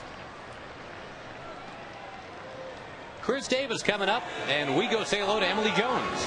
Well, guys, our Twitter page, all a tweet about the defensive play of Omar Vizquel, both at shortstop and at third base. And you guys were commenting on that little smirk he gets on his face when he does something good, makes a good play like that. I also found it interesting that he was checking his play out on the Jumbotron in center field. So I guess even those guys want to see a replay every once in a while. Don't forget to follow us on Twitter. Don't forget to FS Selfless. All right, thank you. Home run, Chris Davis. And the baseballs are flying now. Chris's last couple of days has had 2 or 3 balls that just missed.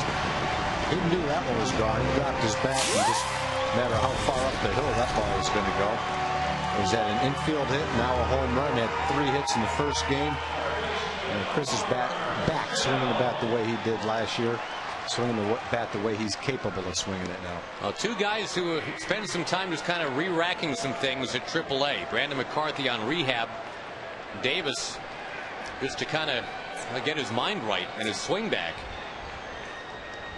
And McCarthy returns tonight with a 1-hit shutout, and Davis, like you said, Tom, 3 hits in the first game, 2 hits in the nightcap, including the home run.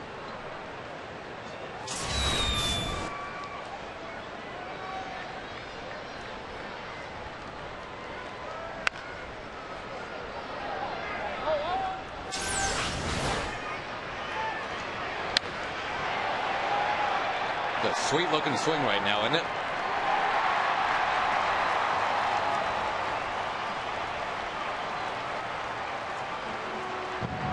Big guys going after that ball out there. Yeah. No room for kids. Yeah, it's 18 and overnight out there on the hill tonight. Big.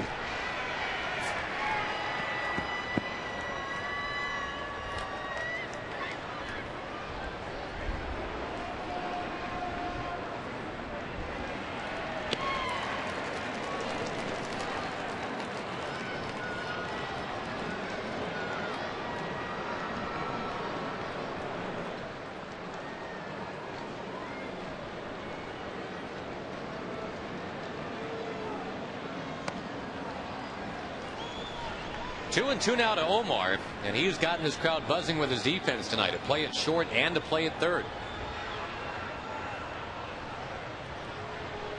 Got a balloon on the field, just popped by Joe England at second. He'll be booed for having popped the balloon.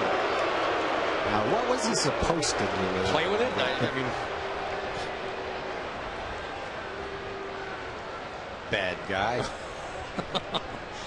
can't really just put that in your pocket.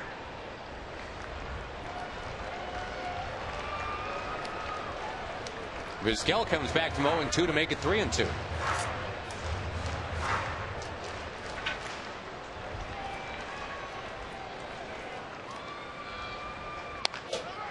Right down the line, that is foul.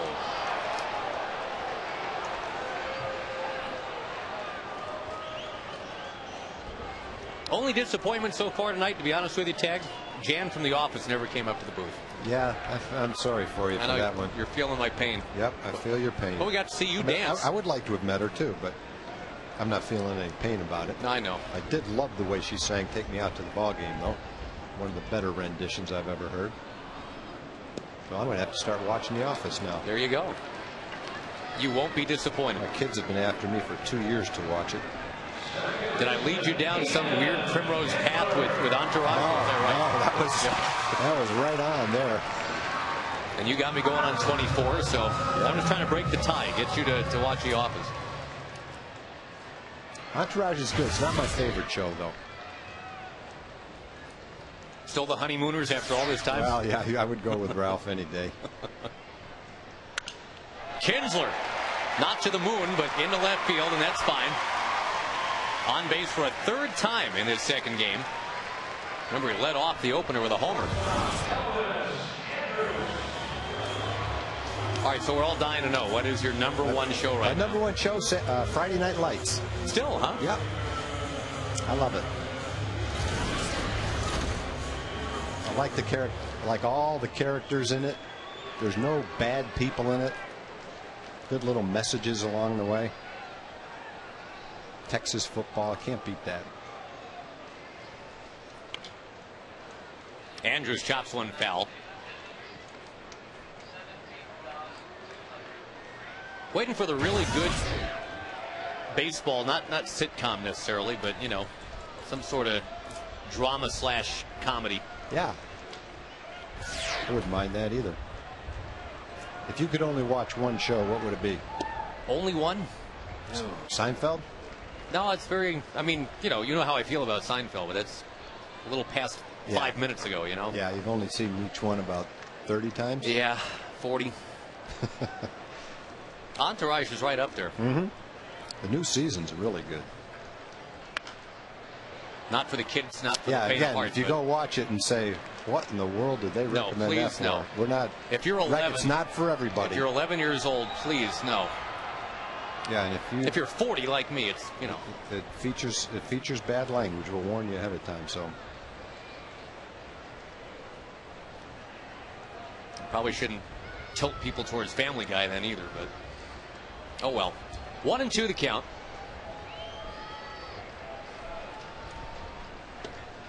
I also like the McNeil Lehrer report. How's that? Wall Street Week.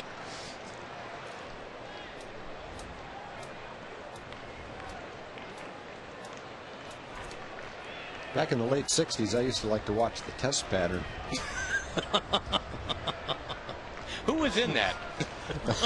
I don't remember his name. You'd gather around the Philco and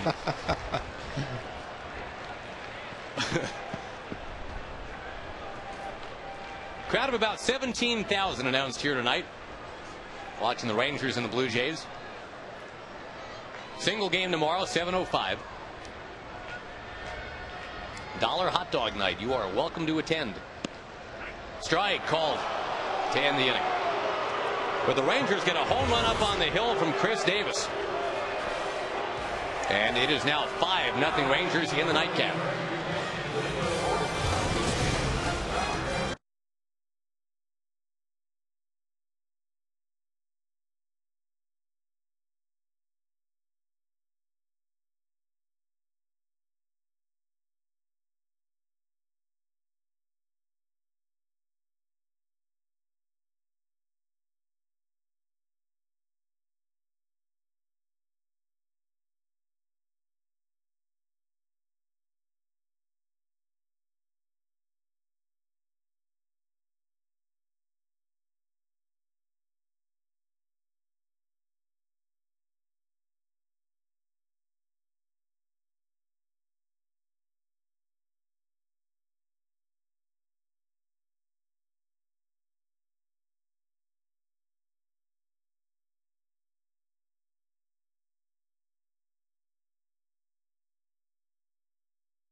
Time to bring you up to speed with the AT&T Rapid Rewind.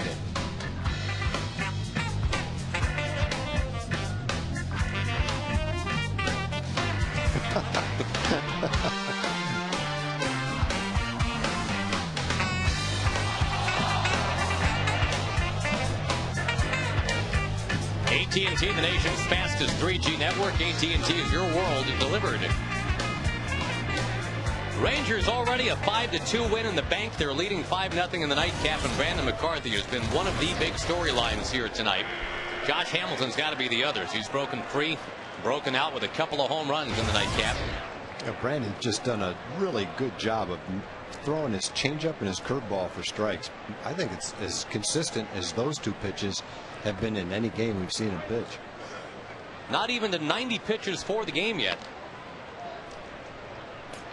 And by the way, Tampa Bay starting to come back on Boston. They've loaded the bases, we're told, in that 8th inning. They're back to within 7-4.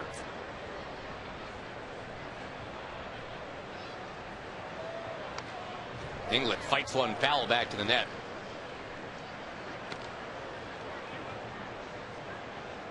And by the way, thank you to all you emailers who pointed out there is a pretty good baseball comedy / drama right now on HBO, Eastbound and Down. Oh yeah, I haven't. I've got that TiVo, but I haven't watched it. I've seen one episode. Anyway, Inglet, who's been I guess the toughest out for McCarthy, he's got the single and the walk. He is yet to be retired in this game. He's got another tough at bat right here.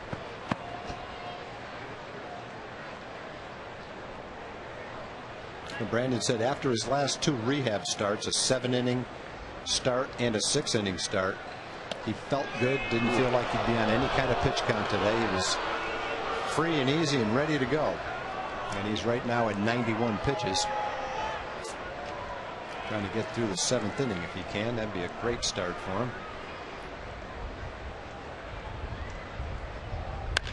On the ground, Kinsler tears after it, can't get it. Another hit for Inglet. He's got the only 2 for Toronto. All right, so riddle me this, Tag, because a couple of emailers have wondered this one. With McCarthy looking like he's looking tonight, what do you do? I mean, where's the room in the rotation for him? Well, that's one that is a nice problem to have. The more guys you've got throwing well, the better. And that'll just be something that Ron Washington and the Ranger organization will have to sort through. I don't know. I can't answer that. I just know it's an unusual problem to have and a nice problem. If you've got more than 5 guys for your rotation that you're happy with, that's great.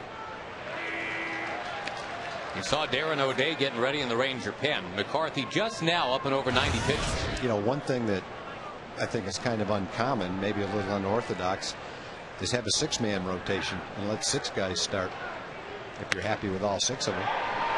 Can they turn it? 6-4. Stretch. Safe. Very close. That would have been the 3rd double play Lynn to hit into in this game. Yeah, he was probably going extra hard to make sure that didn't happen. But it was a tough ball to turn, too, because it was not hard hit. He hit the ball off the end of the bat. And Inglet went in hard at second base. Ian still got the throw off, but Lynn was able to beat it.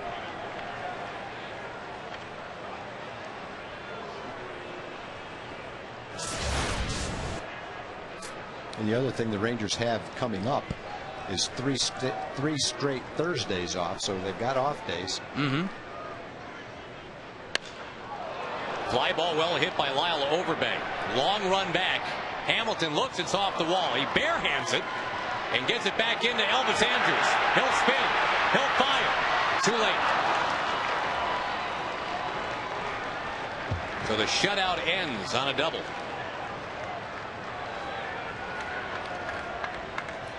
Well, that's too bad. You get that 3rd double play of the night, and you don't worry about it, but it is now 5-1. Beautiful play off the wall by Josh. Took it with his bare hand, turned around and threw a nice relay throw into Elvis.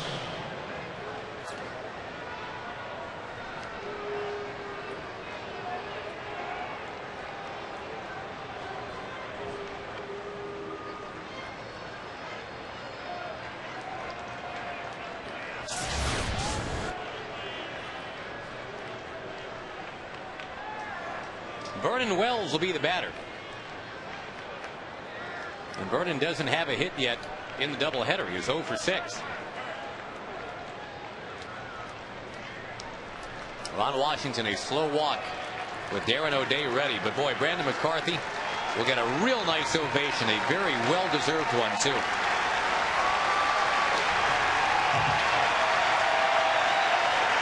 Fans recognize a nice performance. Feeling good for Brandon after all the hard work and time he put in his rehab. Nice ovation.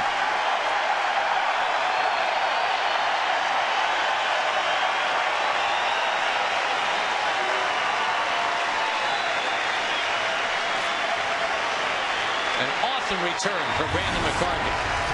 Back in just a moment.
His return tonight. Dustin Nippert went 6 in the opener. The Rangers won that game 5-2. They lead the nightcap 5-1, trying to sweep their second doubleheader of the year. And it's turned over to Darren O'Day, who has struck out 8 of the last 15 batters he's faced. You can't really say too much more than those stats show just by looking at them. ERA and opponent's batting average are about the same thing. A strikeout per inning, not many walks. You name it, he's done it.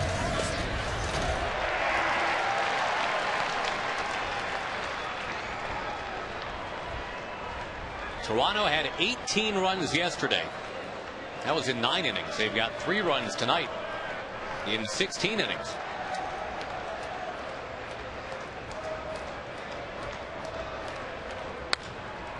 Into right field. Nelly Cruz has got it.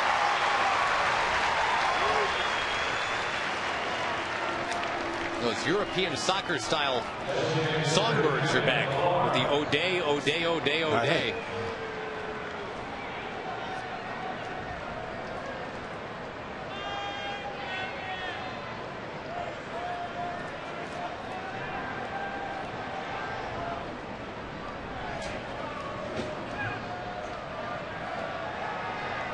Florida native Darren O'Day, University of Florida, pre-med at Florida. That all's going to have to wait. This baseball thing's going too well. Got Millar to foul one off his foot.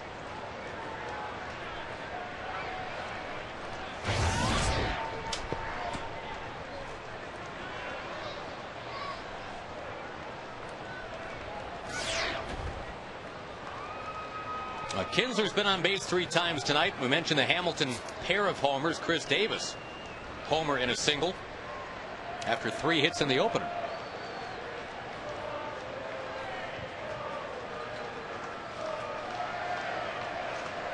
It's like Chelsea v. Liverpool. Outside to Millard. White Sox and Twins tied 3-3 in the 8th now. A pair of home runs from Michael Kadire to draw Minnesota even in that game.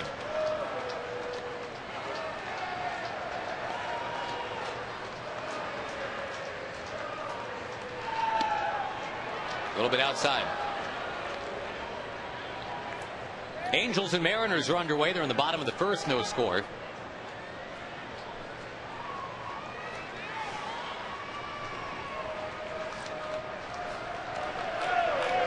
Jim Knox is with him. Yeah, they're getting a pretty good high level right now. Look at these guys. They're going at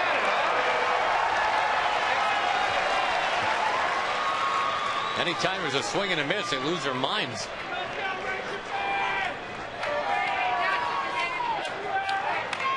Two and two to Millard.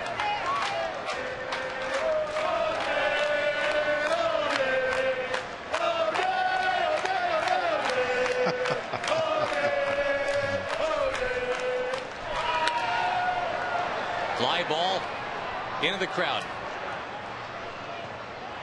We'll stop the singing for just a moment.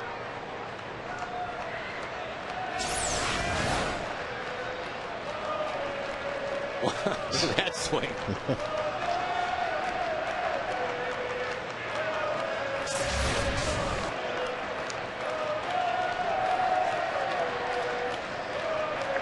Darren O'Day on for Brandon McCarthy. No songs about McCarthy.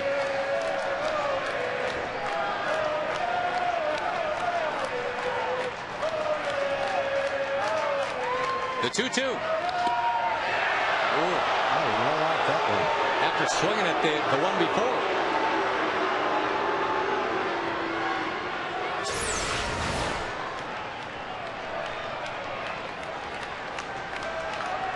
Definitely outside.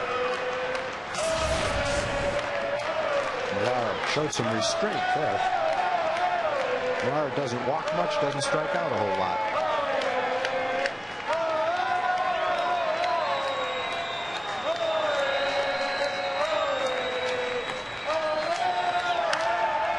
High pop up. Those poor guys are going to lose their voices here. It's long at bat.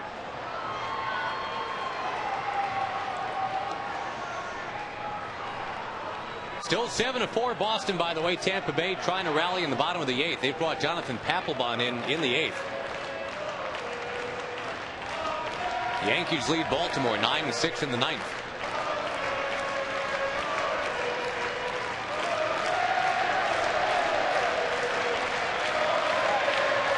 That'd be something if they got the whole stadium singing that, wouldn't it?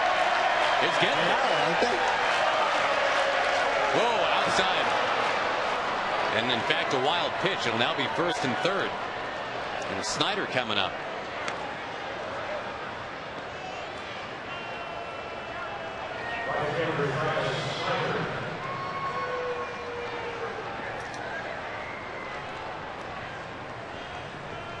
The Mariners have just gone ahead of the Angels. 1-0 in the first inning.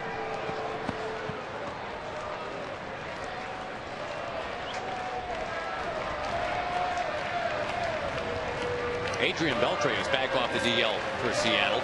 Well, he's had a rough year, huh? I guess so.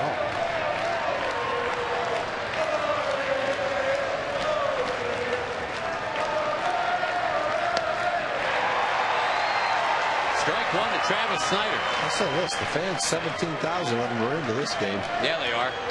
Especially that one.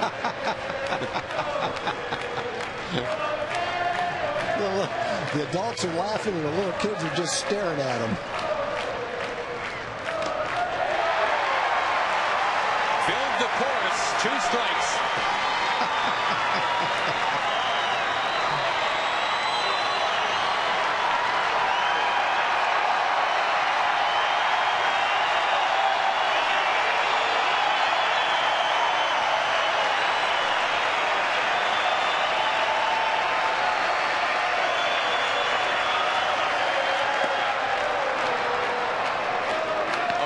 Building the drama for these fans. He sure is. He's killing them.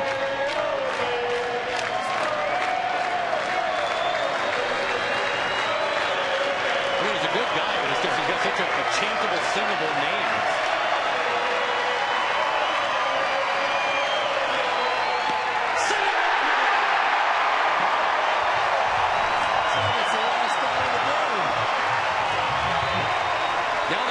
They have to sing the 7th inning strip song now for a while.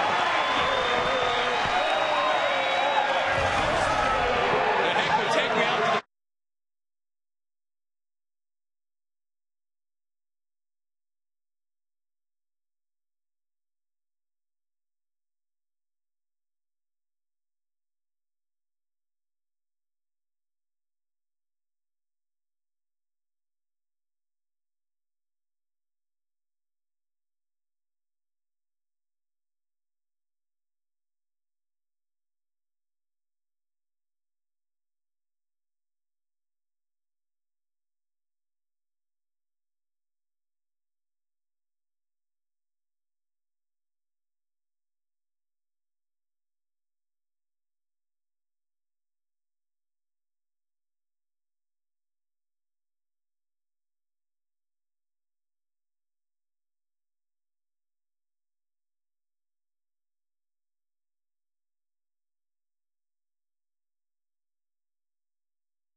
After the Rangers took the opener 5-2, they're leading the nightcap 5-1. Josh Hamilton, who had 2 home runs in his last 57 games, 2 home runs tonight in game 2.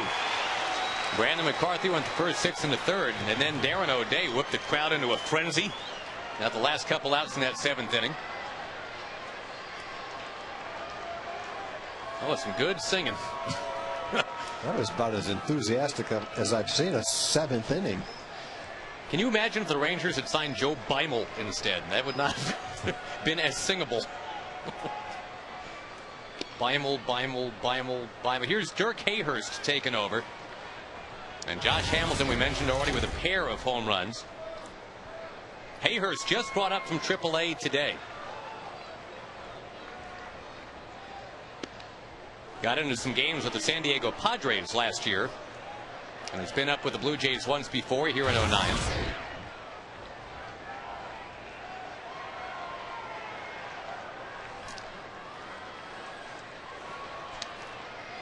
Dirk Von Hayhurst.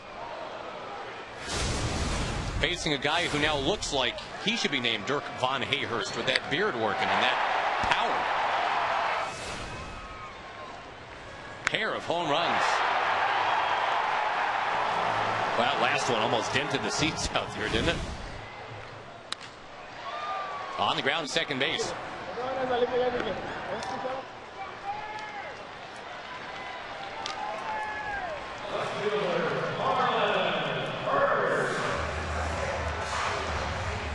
Out of Canton, Ohio. First name Dirk, middle name Von, last name Hayhurst.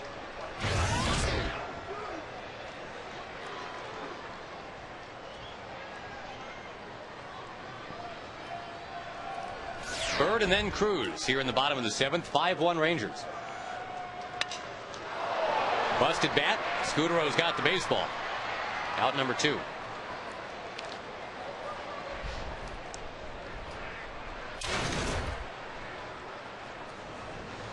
That is why he is Dirk Von Hayhurst. Yes, he is.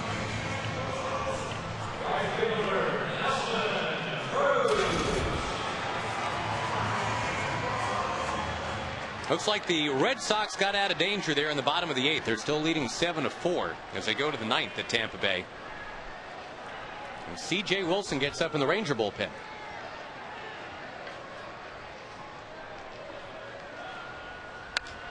Cruz spins it to right and caught.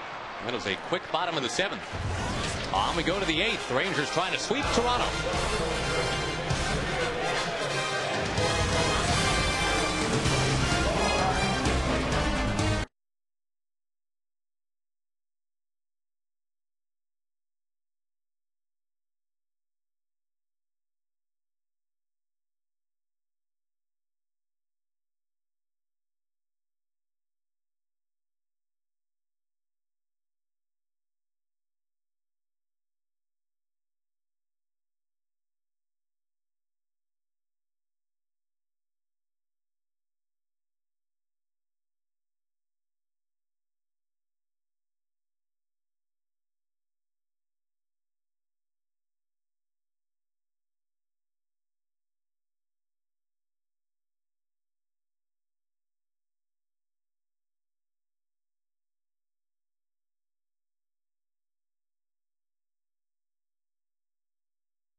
Now the Rangers already in the win column once tonight, 5-2. They lead the nightcap 5-1. Been a fun night here at the ballpark. The second doubleheader the Rangers have played this year. They swept the other one, beat the Oakland A's twice. Somebody lost something out there in right field. Nelly Cruz just went and retrieved it. Was it a hat? It was a hat. That hat. Guy thinks it's hilarious.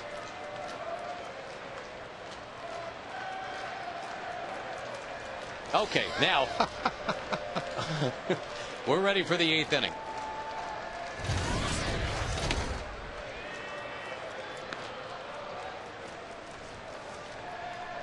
Raul Chavez, then you've got John McDonald and Marco Scutaro for Toronto in the 8th inning.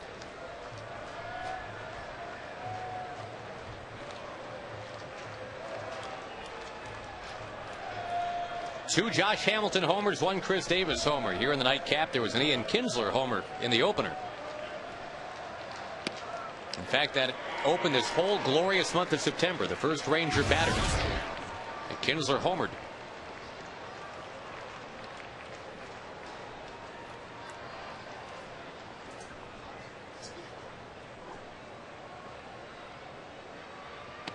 Rangers have quickly made last night a faded memory. Toronto opened up with a 5-run first. They closed with a 7-run ninth. Won that game 18-10. 3 runs total in 2 games for Toronto tonight.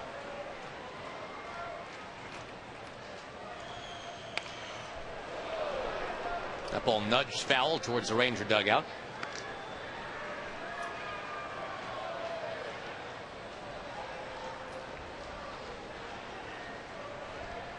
Dustin Nippert, 6 innings in the opener. 6 1/3 for Brandon McCarthy in the nightcap. We signed on the air way back at 4 o'clock, Tom, talking about if those 2 guys could give the Rangers 12 innings. That would be awesome. They went 12 1/3. Yep, 12 1/3 quality innings, too. 3 runs between them. Everything and more you could hope for in tonight's doubleheader. It all begins with pitching. And they both did a great job.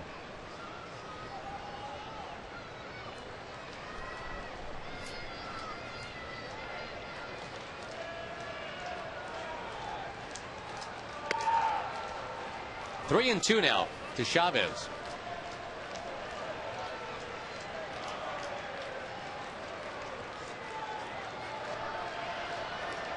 Good time for the Rangers to get hot and stay hot. We've talked about Boston starting to play some real good ball. Pop behind the mound. Boy, look at that base hit. A 72-foot pop-up. And it's a hit for Chavez. Got him right off the hands. Not much you could do about it either. No way the second baseman or shortstop could get it. Ball had a lot of spin on it when it hits and rolls. I don't think there's no way he was going to be able to make a play on that anyway. Darren, even if he fielded it.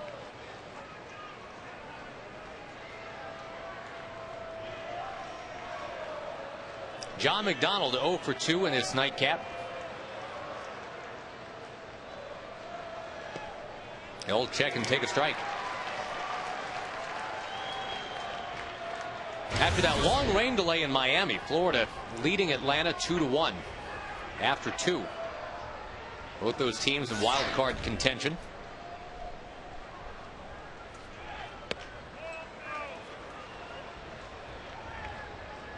I mentioned that the Angels are taking on Seattle tonight. That game is now tied 1-1. Early though, second inning. Jack in the Box standings up to the moment. Rangers 5.5 back.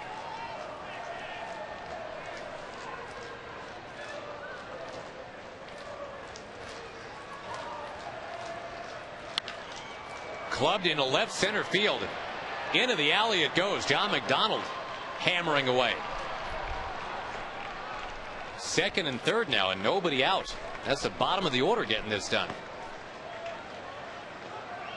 Remember, C.J. Wilson was warming earlier.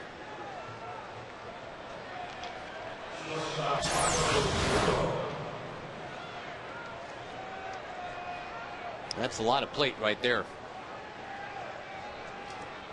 They got left-hand hitters coming up. Inglet, Lind, Overbay. After Scudero, right? After Scudero.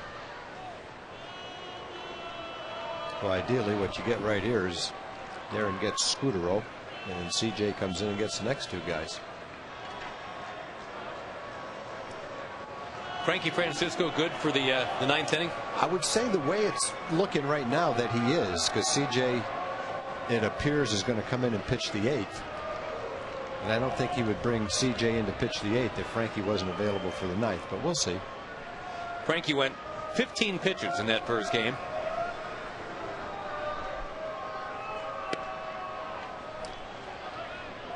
Ball one to Scudero.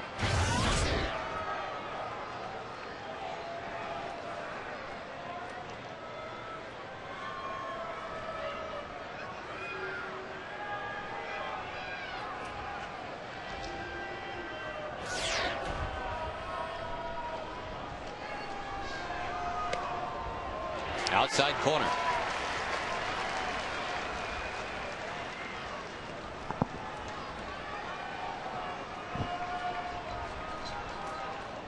Infield back. They'll give up a run to get an out. Precious commodity, those outs right now for Toronto. They're down to 6 left. Wave and a miss.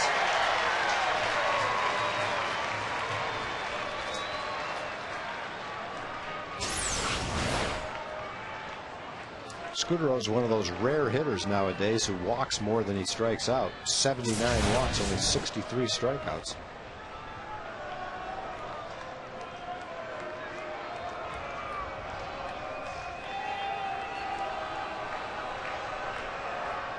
Got him.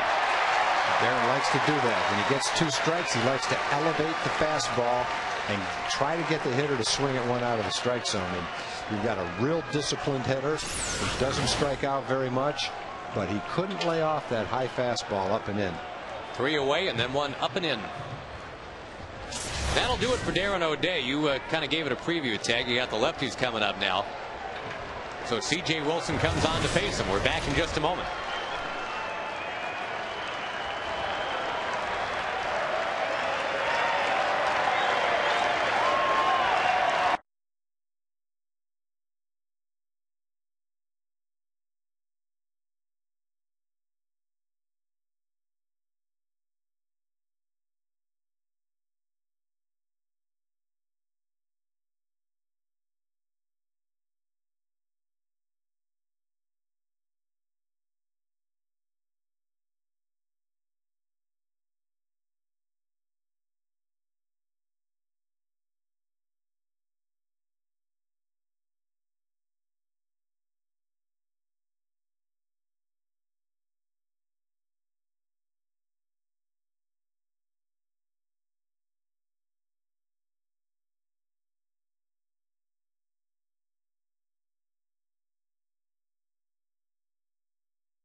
Coming up after the game, our second post-game show of the day. We're talking September call-ups, which includes outfielder Craig Gentry, who Ron Washington says may give Julio Bourbon a run for his money on the bases. He also has a great call-up story that you don't want to miss. Also, we look ahead to tomorrow's finale. Tommy Hunter getting the start in Game 4 of this series. We'll look ahead. We also look back at what's been a very long day, but so far very successful day of Ranger baseball. That's coming up, but first we hand it back off to Josh Lewin and Tom Grieve.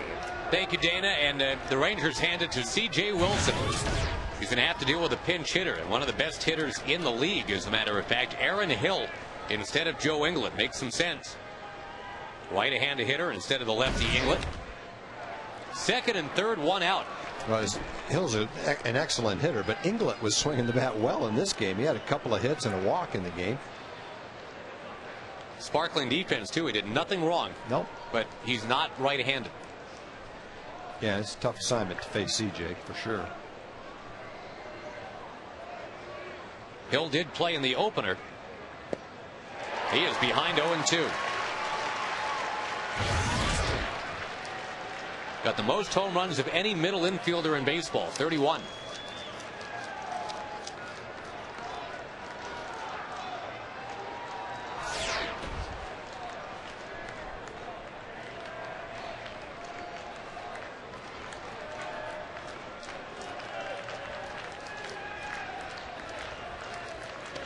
Ooh, inside, almost hit him. Adam Lind, who had the grand slam yesterday late in the game, or actually at midpoint of the game yesterday, is on deck.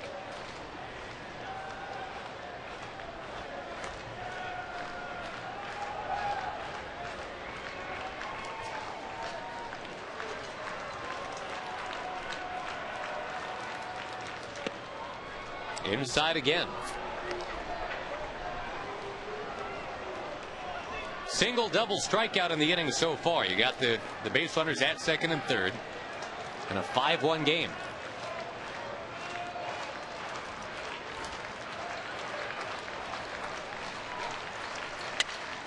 Busted bat. Look at that. Base hit.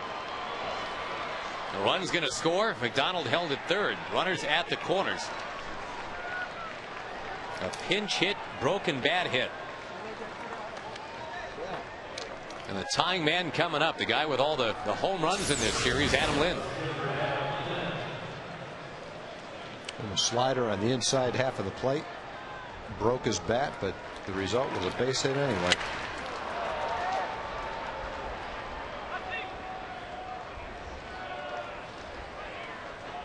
With Lind coming up, you got to hope he'll do what he's been doing in this game, not what he was doing in the first two games of this series.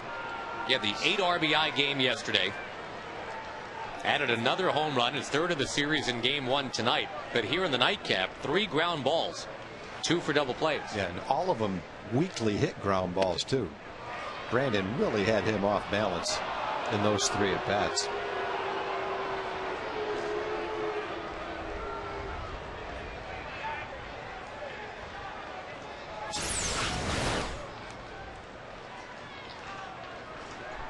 Could have gone either way. I think he checked, though. 28 home runs for Lind. He's 3 out of 3 lifetime against CJ.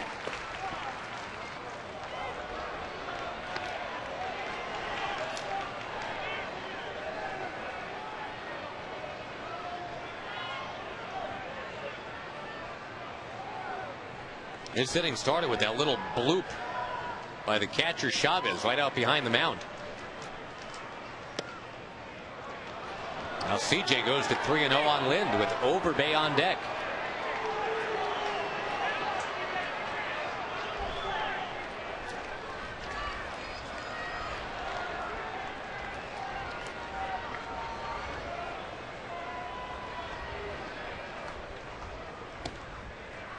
Got it in there, 3-1.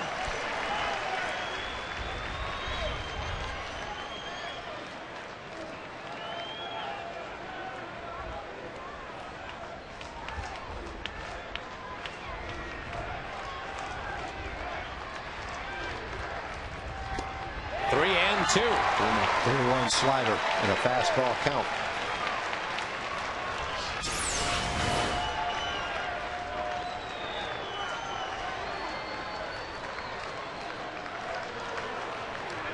Christopher John Wilson. See what you got here on 3 and 2 for Adam Lind.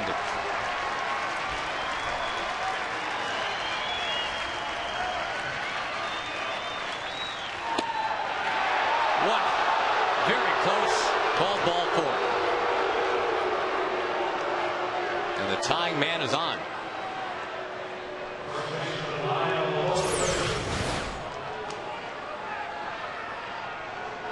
Good call. Not a strike. Trying to hit the outside corner, make the perfect pitch, but bottom line is, if you miss, it's ball 4. Now the bases are loaded. Got a lefty up there and got to go right after this guy.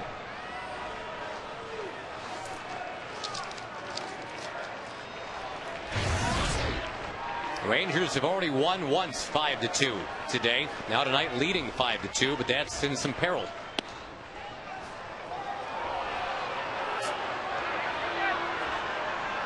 See Pudge turned around and questioned Ted Barrett on that last one.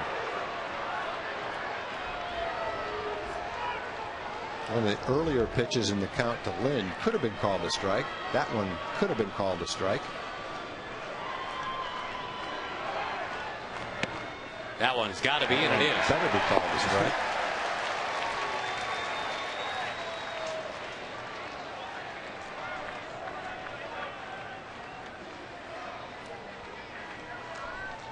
Not much doubt about that one.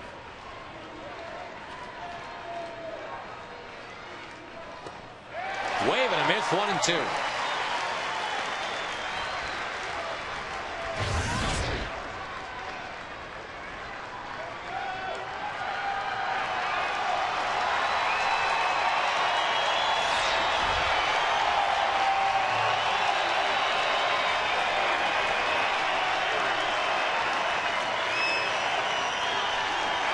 Struck him out.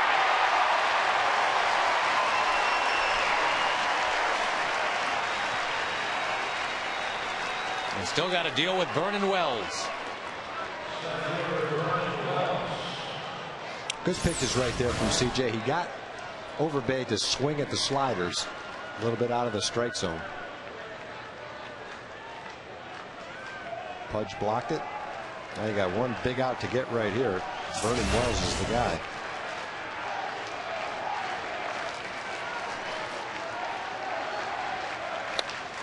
Got him.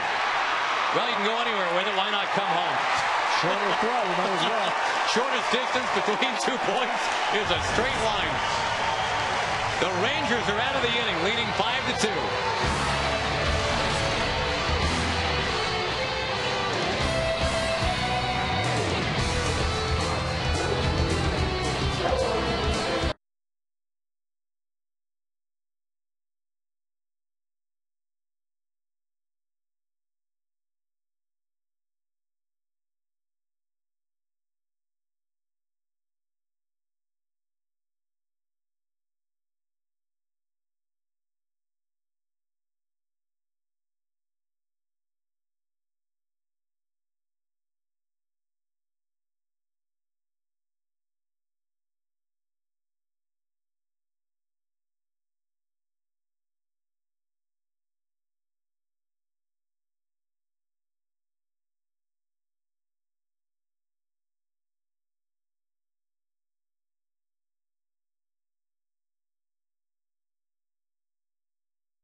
Already with a 5-2 win once.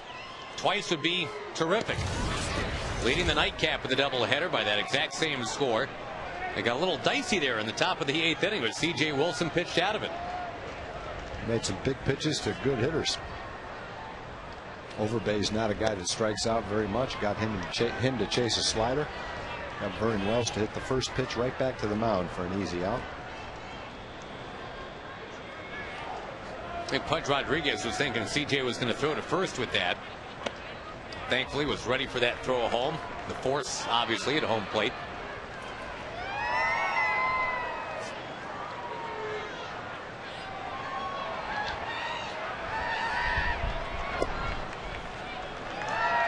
And after 18 runs last night for Toronto, 2 runs on 6 hits potentially in both games now.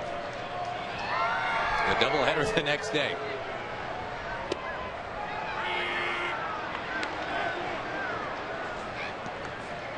A chance for Frankie Francisco to have a 2-save day.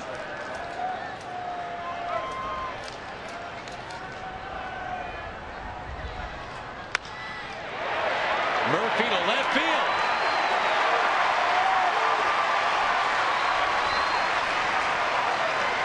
David has reached out and stroked a couple of balls really well to left field. Last time up he reached out for one and drove it 400 feet almost to left center field. David Wells made a beautiful running catch at the wall. Little pitch tailing away a little bit out of the strike zone. And David just reaches out and strokes it all the way to the wall on a hop for a double.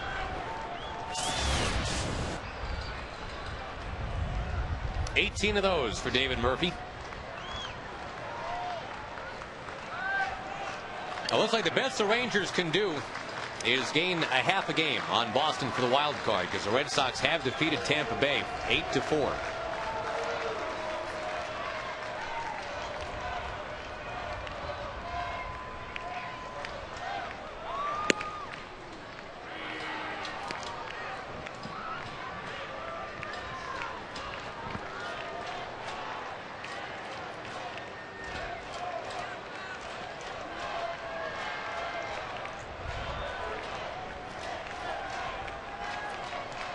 Pudge has played both games of this doubleheader. First as a DH, now as the catcher. Reaches out himself, pokes it to right. We should mention Aaron Hill is in the game at second base now for Toronto. Remember, he pinch hit for England. Chris Davis comes up. Boy, he's had a great night, hasn't he?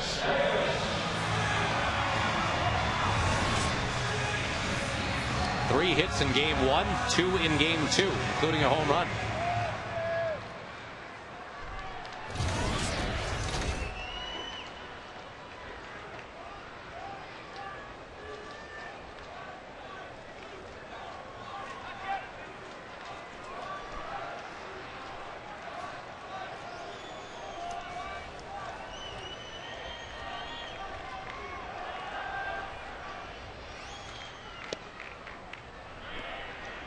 Davis in the 6th inning. First pitch he saw.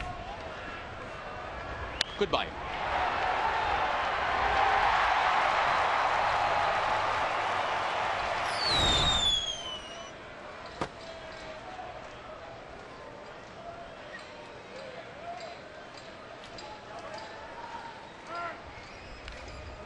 Now, if the Rangers can add to the lead, it will no longer be a save situation for Frank Francisco.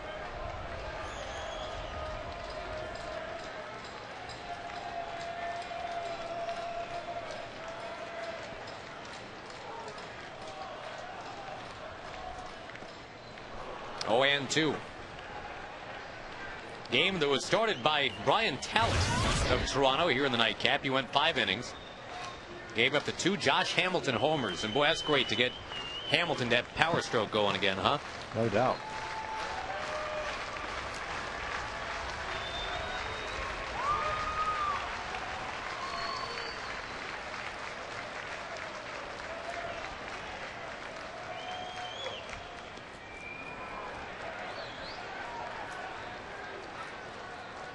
Now, the only negative here, if you're just joining us, Michael Young left this game early with a strained hamstring. They're going to check him out with the old MRI machine tomorrow.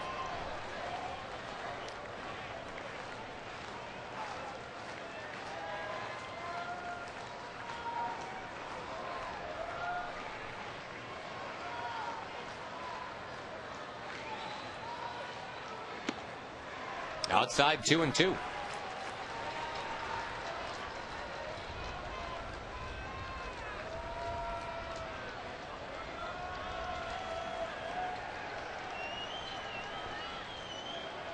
Here's your update in that Angels-Mariners game. They're 1-1 in the fourth.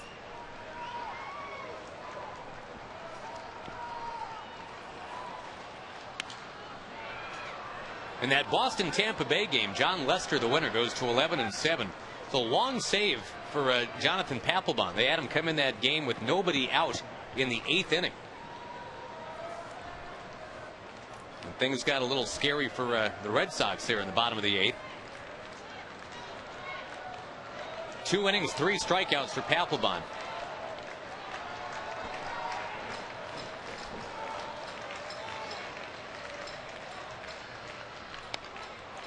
Long at bat here for Davis.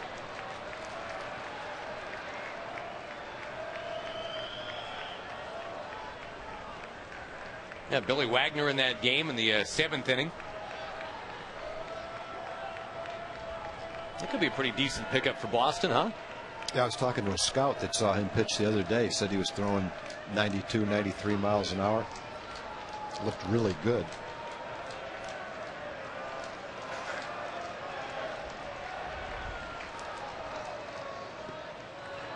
Oh, Davis really working that count.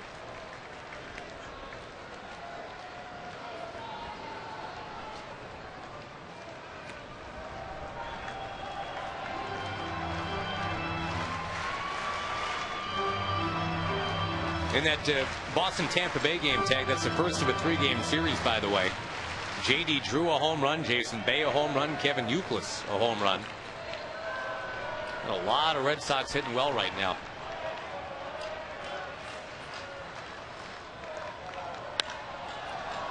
Very high fly ball from Davis. That 8-pitch at bat comes to an end. Omar Vizquel comes up next. And it's been all about the defense from Omar tonight. Our Coors Light Freeze Cam. 2 different locations to make great plays. That's as a shortstop. And then at third.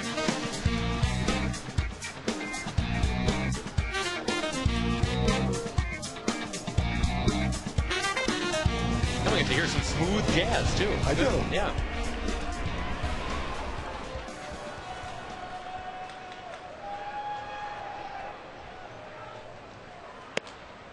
A strike to Vizquel. Single game tomorrow night, 7:05 first pitch. Tommy Big Game Hunter for the Rangers against Toronto. They go with Scott Richmond.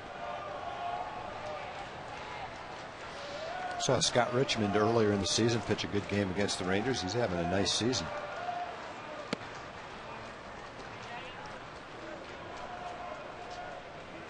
I remember the last time the Rangers saw the Blue Jays back in June. This was a team that was right in the race. 35-27 last time the Rangers met up with Toronto. That's better than the Rangers were at that point. Pop up, foul ground. Grabbed by Chavez. So it is a save situation. Rangers trying to win twin 5-2 games here against the Blue Jays tonight.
It's Ranger Baseball, brought to you by Southwest Airlines. Go to southwest.com, grab your bag, it's on.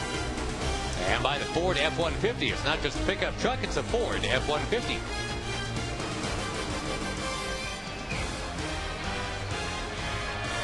(5-2) in the opener, 5-2 in the nightcap. As the Rangers try to erase those bad memories of the 18-10 game of yesterday. Frankie Francisco has already saved one game, bidding for number 2, and Kevin Millar sends one foul back this way. That's as close to our booth as we're going to get.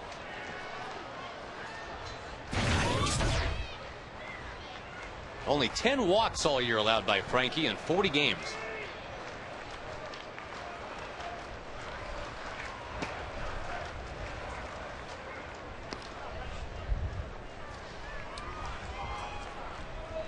In that first game, there was a double by Adam Lind to lead off the inning, but then Frankie just stormed right back and carved him up.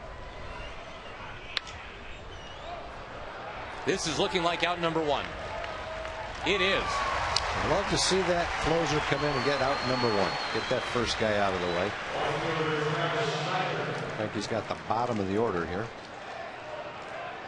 Going for save number 21.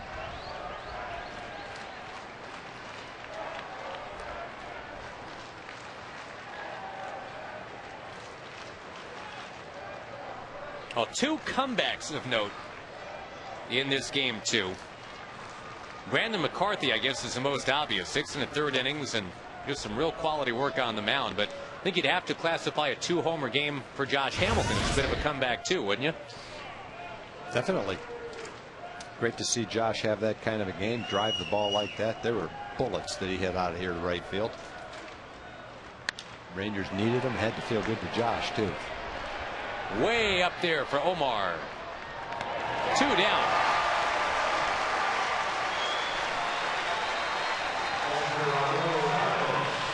Well, again, you're never going to completely erase what happened yesterday. It happened.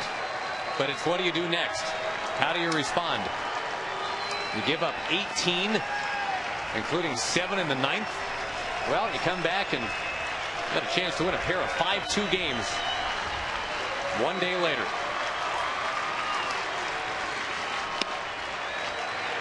Some order restored to the universe.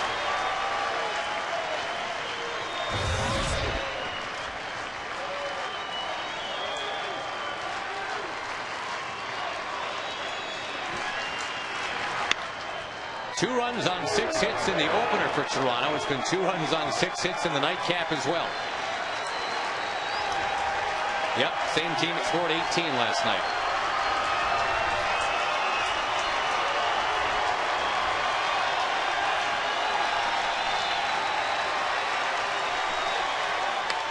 To right field. Ball game. 5-2, 5-2. Sweeping Toronto in a doubleheader. And Josh Hamilton growing out the so-called playoff beard. The Rangers hope to be